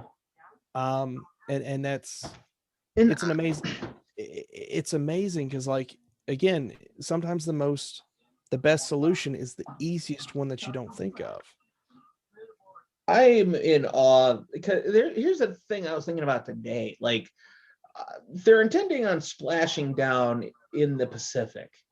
Like what would have happened if there was just no way of them getting home unless they landed on solid ground? There were contingencies for that. Yeah, would the craft have been able to withstand that? Because I'm wanting to say they were coming in at like 25 miles an hour at that point. 25,000 miles an hour. No, I mean if once the parachutes deploy, they get down about 30 miles an hour. About 30, yeah. The big thing was, and astronaut Wally Schirra was a big proponent about the couches in the command module being designed to keep an astronaut strapped in if they happen to make an abort on the pad and would be carried back onto land. Would the spacecraft survive tumbling around? There were contingencies for, okay, well, something weird happens and you come down over land. It's going to be rough, but the spacecraft will land and not kill the crew. Their main goal was to at least get the crew, get them back to Earth. Yeah. Splash down somewhere, we'll find you. Yeah. Which, you know, once they have them close, they can get a pretty good estimate of maybe a mile or two of where they're going to land. They'll be able to see them if they got a ship in the area. It was close enough that a camera on the aircraft carrier was able to film the spacecraft landing. And they didn't exactly have the HD cameras that we do now, brother. They were operating with what they had. But here we're getting a good story from Jim Lovell talking about his time as a fighter pilot and his instrumentation panel going out. That a real thing in terms of a broadcast? I'm not doubting that is the legitimacy of the story, but was that an actual legitimate broadcast going on? No, I don't think it was a broadcast. Again, I think it was a story that Tom Hanks was told, and he felt it was key to Lovell's character, and he wanted to have it in the movie somehow. If my buddy Max wants it, I'm gonna trust it. My buddy Max has had communication with Jim Lovell because we've sent him jackets and stuff, and he told the story to Max, and he said it was incredible to hear that. What just happened in the lunar module is the helium tank burst, which is it's very common. It's what it was designed to do. It's called a burst disk. The helium tank would overpressurize and just rupture because the helium was used for the fuel for the descent stage. Now that there's the burst disk, that's it. That descent engine cannot light again. If they absolutely need to burn again, they can jettison the descent stage and use the ascent engine, but it can only be fired one time. No, a conversation like that did happen, probably not as terse, but Jim did kind of say, you know, you need to be cognizant of, you know, we're very tired, and you know, we kind of need a game plan here. He never, as far as I know, he was never anything short of an absolute pro in any of his comms back to Earth in face of an extraordinary case of danger. Absolutely. Which I cannot just fathom the level of, like, I don't ever want to play poker with any of these guys, because if they didn't sweat here, they're not going to sweat with a bad hand, you know? No, absolutely not. I don't want to play poker with those guys. See, now here's the realization. I don't know at what point during these trials and tribulations that they made the realization about the power transfer, but it was a very late, oh, hey, we can do that kind of thing. It was an oh shit moment. Basically, they connect an umbilical from the limb to the command module, and they keep it connected up until just minutes before they have to jettison the limb. This is bullshit right here. This is I think probably the biggest issue you could probably find in the movie for sure is the display that Gene Kranz had right there, because Gene Kranz himself said, if you sweat, never happened. If you lose your cool, it's over. That's the end right there. Yep. Because how he goes, the people under him go. He is the point man in all things. He is the quarterback running the show. And if the quarterback has completely lost his cookies, nobody's getting cookies. Yep. And, you know, he has gone on record saying that never happened. You know, again, I'm not going to kick Ron Howard in the nuts here. I get why he did it. Yeah, it's a good, he is behind them 100%. He's sticking up for his guys. He's doing what he's I want it. I need that. I'm trying to do this. He's trying to motivate, but in some cases, probably not the portrayal you want for mission control underneath you. and John Aaron is now figuring it out. We got it. Yep. And the whole idea is, like I said, to keep the umbilical connected as long as possible, so that way the command module battery is not running by itself. They're powering the command module with what's left of the limb. Once they cut the limb loose, they're only going to have about 30 minutes of power in the batteries.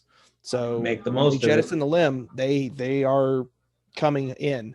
The limb was maybe 10 minutes behind the command module on reentry, and the service module was not too far behind that as well.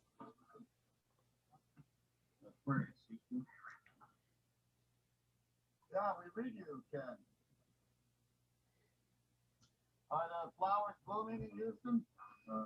That's a negative, Jim. I don't have means. Don't believe that actually happened either. Nope. They didn't. I don't think that you would want to dump on your flight surgeon there. No. Because we're getting close to the point of reentry, the actual Capcom at that point would have been Joe Kerwin, so it would have not been Ken Mattingly at all. One of my favorite scenes in this movie right here, just a little line by Granny Lovell.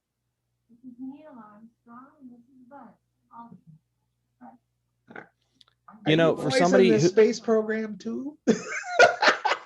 For somebody that was in the movie maybe 15 seconds, they cast a great Neil Armstrong for that. He looked like man. Neil.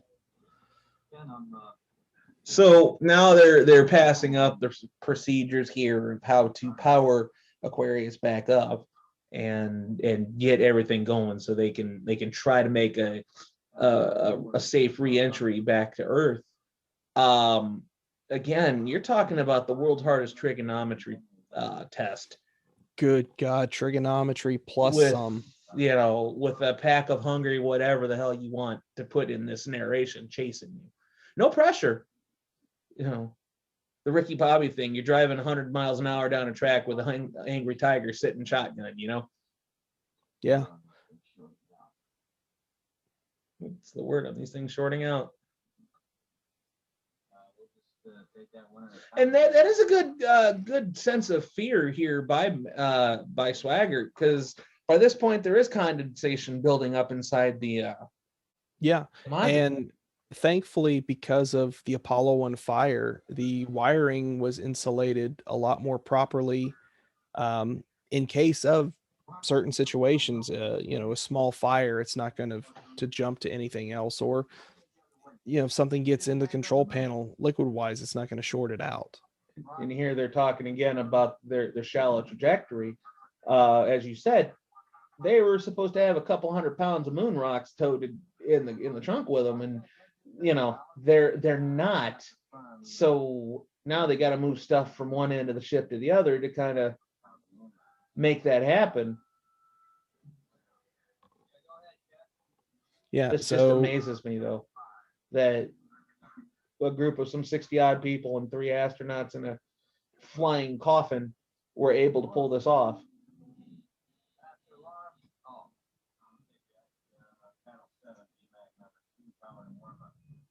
Yeah, so while Swaggart is in the process of getting everything going, Jim and Fredo are, all right, whatever we can bring back, let's go ahead and get it over here. That piece of paper that says no, is that fact, or is that Ron Howard making stuff up again?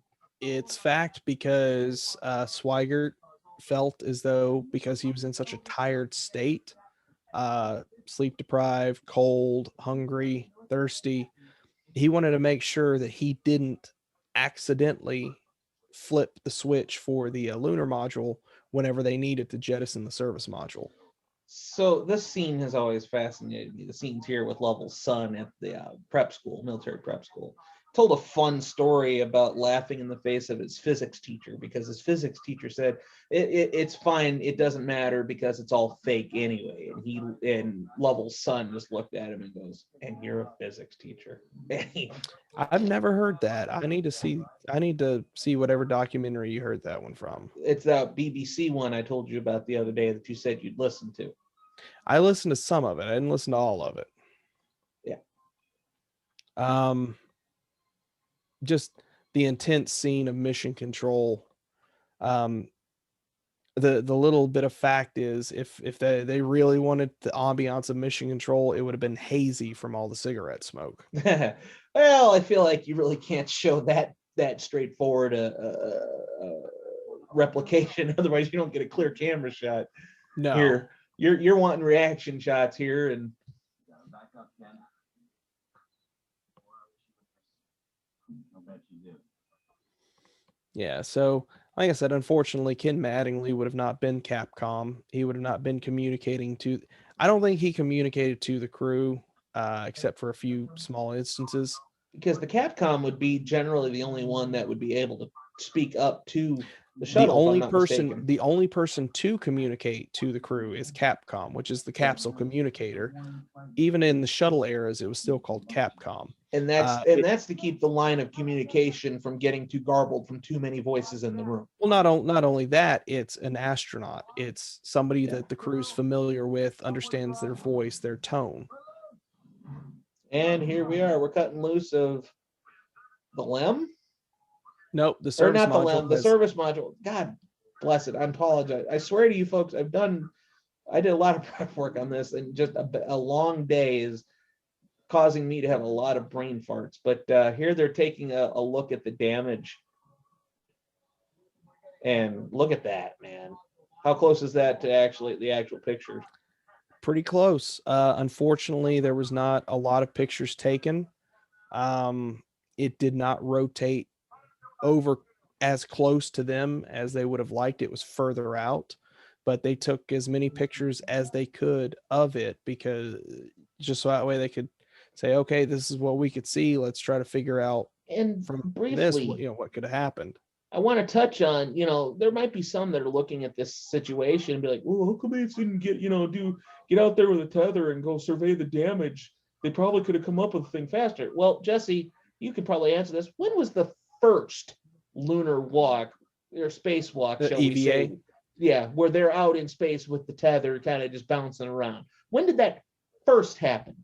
It happened in 1965, and it was by Russian 5 years prior to this.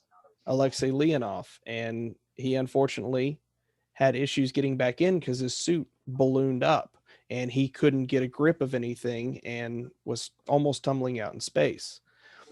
Which in this scenario, obviously, duct tape in a pipe wrench is not going to fix what's wrong with this shuttle. But the other thing that's inherently wrong is that if they opted to do an EVA, all the astronauts have to put on their spacesuits. They have to prep everything. They have to pressurize the suit with oxygen that they're losing. Then they have to decompress the cabin. They got to seal off the limb, decompress the cabin, open the hatch, look outside. There's nothing I can do. Go back inside, close the hatch, repressurize with oxygen they don't have.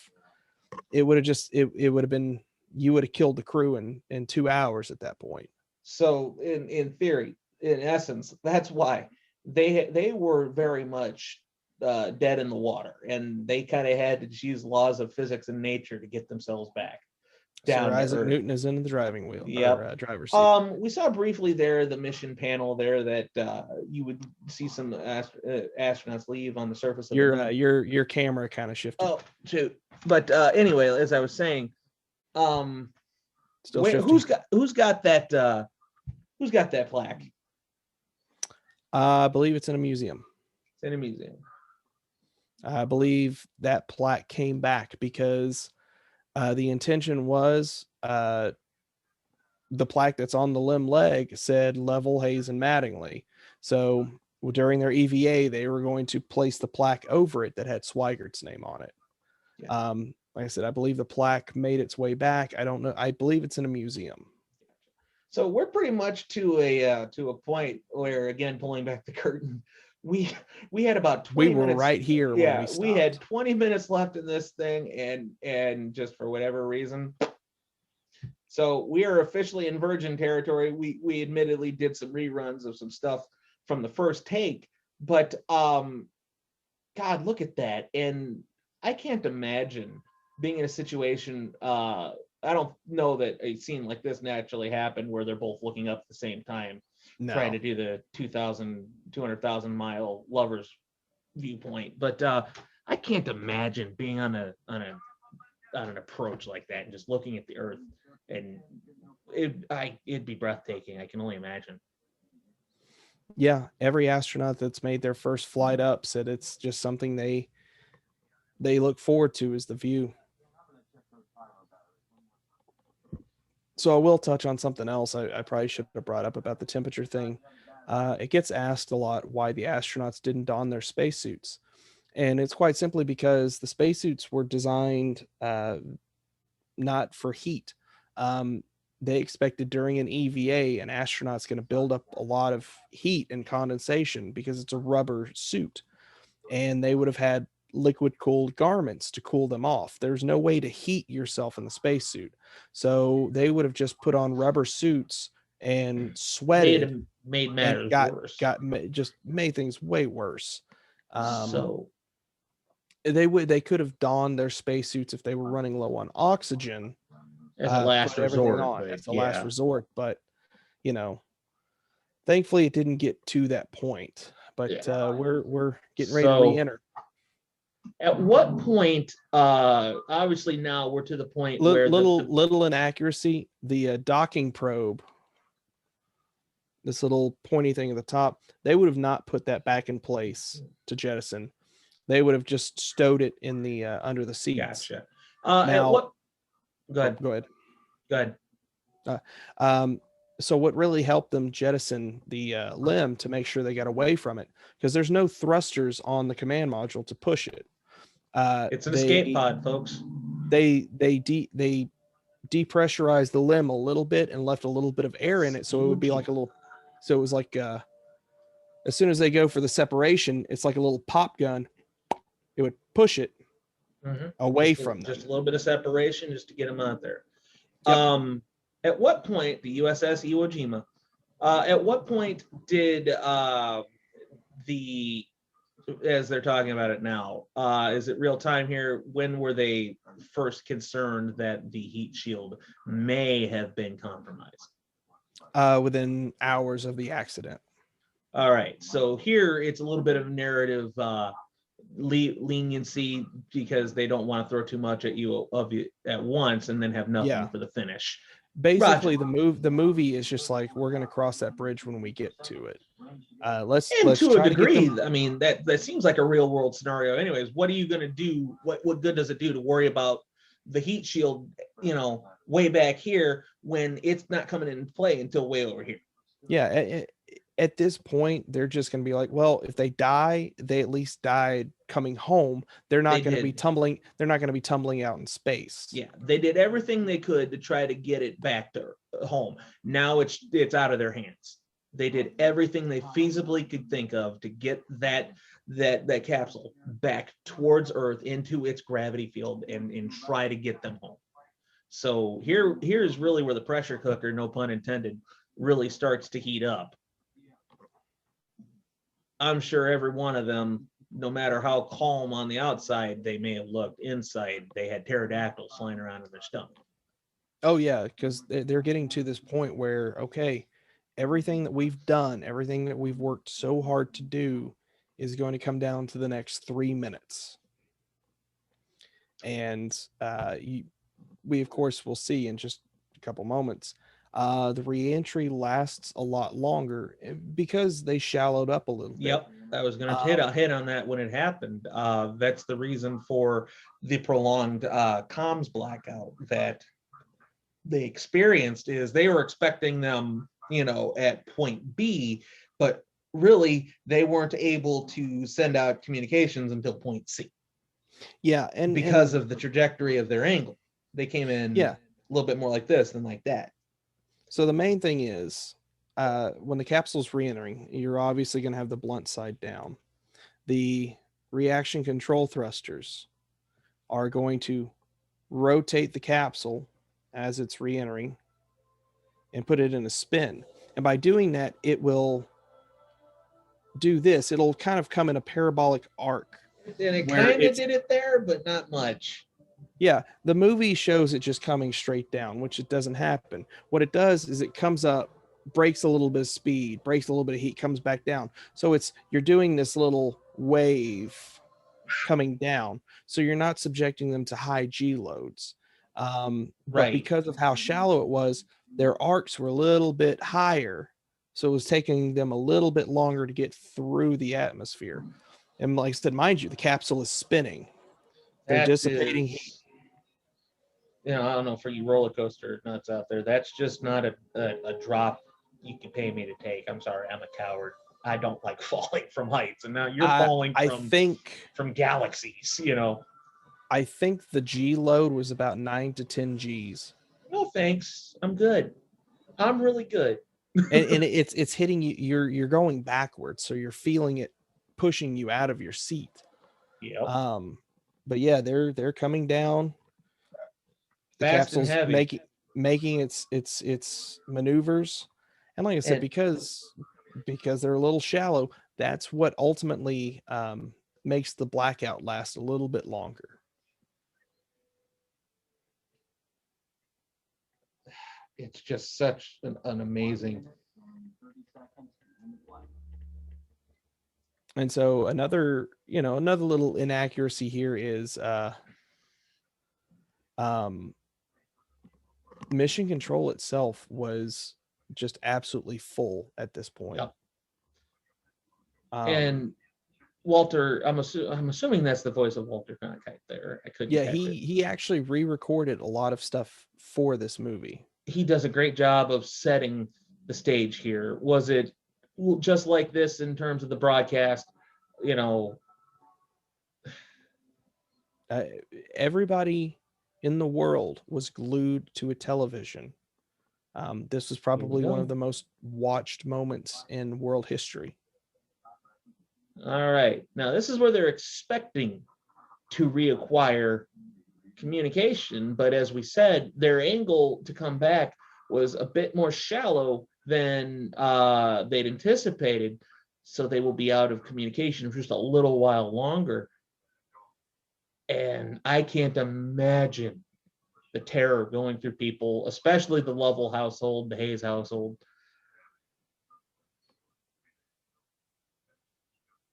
Just, my God. And again, Horner coming in with just soul-wrenching music. Absolutely sets the tone.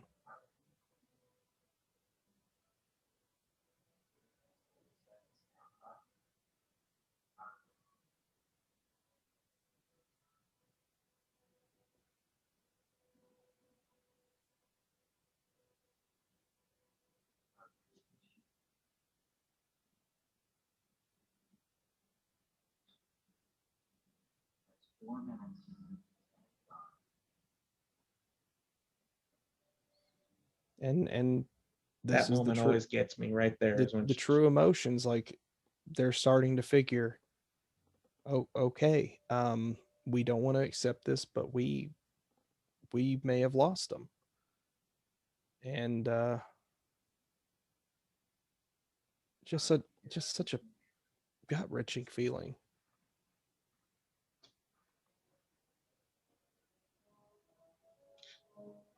Now, I believe that is a bit of a inaccuracy, because I believe they Very had much. Swaggart before the parachutes even opened. It didn't happen Yes. necessarily like that. Yeah, basically, like I said, Joe I'm Kerwin tearing up, I admit it. was the Capcom. I'll get to that. Ed Harris was shown a scene of Gene Kranz talking about how proud he was, and he, in this interview, teared up and did that thing, and he wanted to reenact that for this scene, even though Gene didn't do that here. It worked. Yeah. But the actual thing, when they came back, Joe Kerwin was calling Odyssey, this is Houston, and you hear Jack Swigert go, "Okay, Joe." The first words coming back are Probably "Okay, Joe." not as Not as dramatic for Hollywood as you'd like. And they wouldn't have gotten they would have not been able to film the parachutes opening. They would have caught them already coming down. And then the line comes up, Odyssey, this is Houston. We show you on the main. You really look great. That that was the reaction. But so just such an incredible bedlam. Such an incredible thing to, you know, there they are. They're home safe. So Now let's I just heard hope Lovell- that let's hope the heat shield didn't crack on landing and they're taking Yeah. on water. Well, at that point, hopefully they can get out quickly. But I know Lovell has said that he intentionally made sure that Hayes was the first one up onto the helicopter because he was worried about his medical condition. And he said, a commander on a sinking vessel was, goes down with it. He wanted to make sure he was the last person off of the pod there and into the helicopter, as any commander would. He made sure he was the last one out. Yep. You see Fredo's up there first. Here goes Jack. And here comes Jim.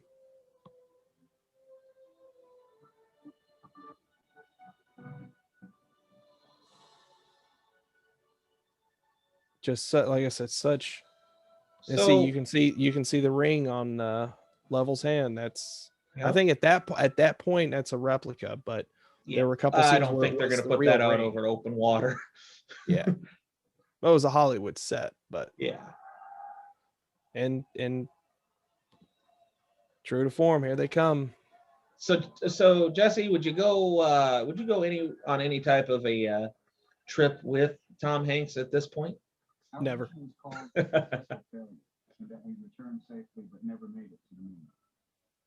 Now, is this directly out of the book?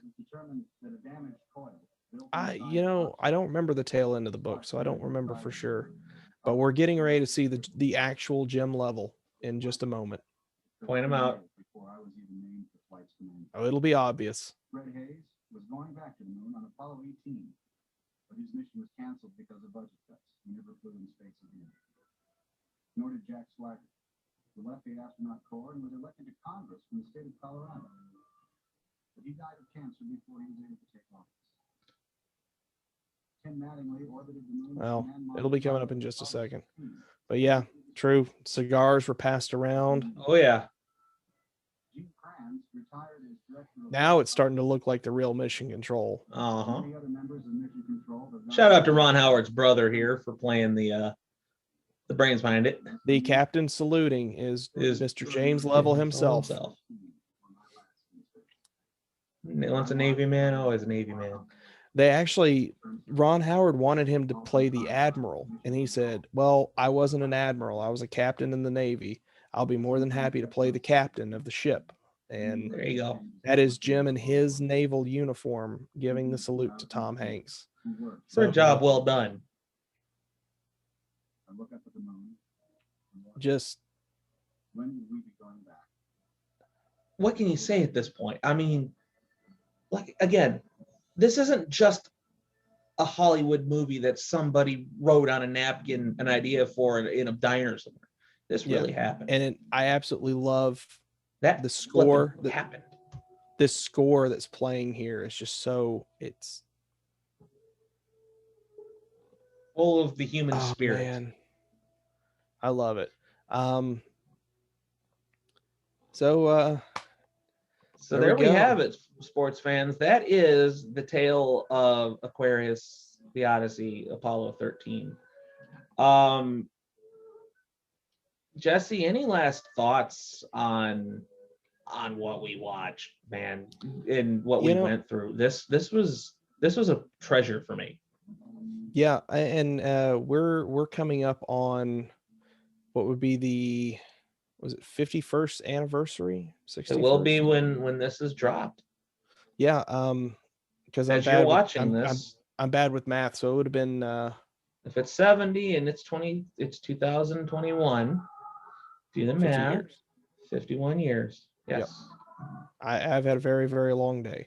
But yeah, we're coming up on the 51st anniversary of this, and it's still, like I said, it stayed in the public eye a lot later just because of the story itself. And this movie really brought brought the story back to life and to the to public attention in 1995. And unfortunately, we've never had any other NASA historical movie that's been quite as domineering in the public eye as Apollo 13. First Man was decent, lots of inaccuracies in that one I could pick apart, but it wasn't so much about the moon landing itself. It was about the man who made the moon landing. I don't think we'll ever have another movie, historical movie that is, in my eyes, as perfect as Apollo 13. It was something that was real life that could not have been written better for movies, and it's just incredible. And I'm very fortunate to know one of the people that that was there and lived it, and to hear the story. Everybody attached to this is a hero in its own regard, and then some of them have said not a hero. Ordinary people with a little bit of math, a little bit of science, and a little bit of ingenuity. Yeah, and it's such an incredible, just to show human ingenuity and how when confronted with a monumental task. I can still hear it on your end. When confronted with a monumental task, that we as humans have the ability to come together to solve this problem. And I hate to say it, we've not had a united effort like the Apollo program since Apollo. And yes, it's political. It was politically driven, but it gave Americans a purpose. It's something to be proud of. And in this modern day, I really want to think that the Artemis program is going to, it's not going to bring back the same feelings of Apollo, but it's going to bring the continuation of what should have been with Apollo. I'm excited. I'm very excited to see what our future holds in the next few years. That the very end line is like, who will be going to the moon, and when will that be, and to really, it's okay. To think that as we're watching this movie and hearing that quote, we're just a few years hopefully from a manned crew going back to the moon, or even further. Just recently, it's gonna be a lot longer. We do have another rover up there on the red planet, and they're hoping that that'll play some sort of support role in the future to a manned mission to Mars. But as you said, that's still going to be a while. But hopefully, in sometime in our lifetime, brother, I'd love to see it. Yeah, and the very first words that astronaut Dave Scott said when he got on the moon was, "Man must explore." That's our nature. It is in our nature. It is our just natural curiosity to explore and to venture into the unknown. And sometimes things go right, sometimes things go wrong, but human nature, human curiosity, and human ingenuity can do amazing things, like bringing 3 people back from the brink of death, 250,000 miles away from Earth, and get them home safely. Just right. I can't speak more about it. I knew when we got on this is my bread and butter. This is my wheelhouse. So, and it's been fun talking to you about it. Real quick for me, I've always looked at this as it's just a great human story about the human spirit and overcoming an obstacle. To use a metaphor, we all play chess with death at one point or another in our life. And in the history of man, death has done pretty well for himself in terms of record of playing chess. There aren't too many times where the human has won. And this is one of those times where we were able to checkmate death.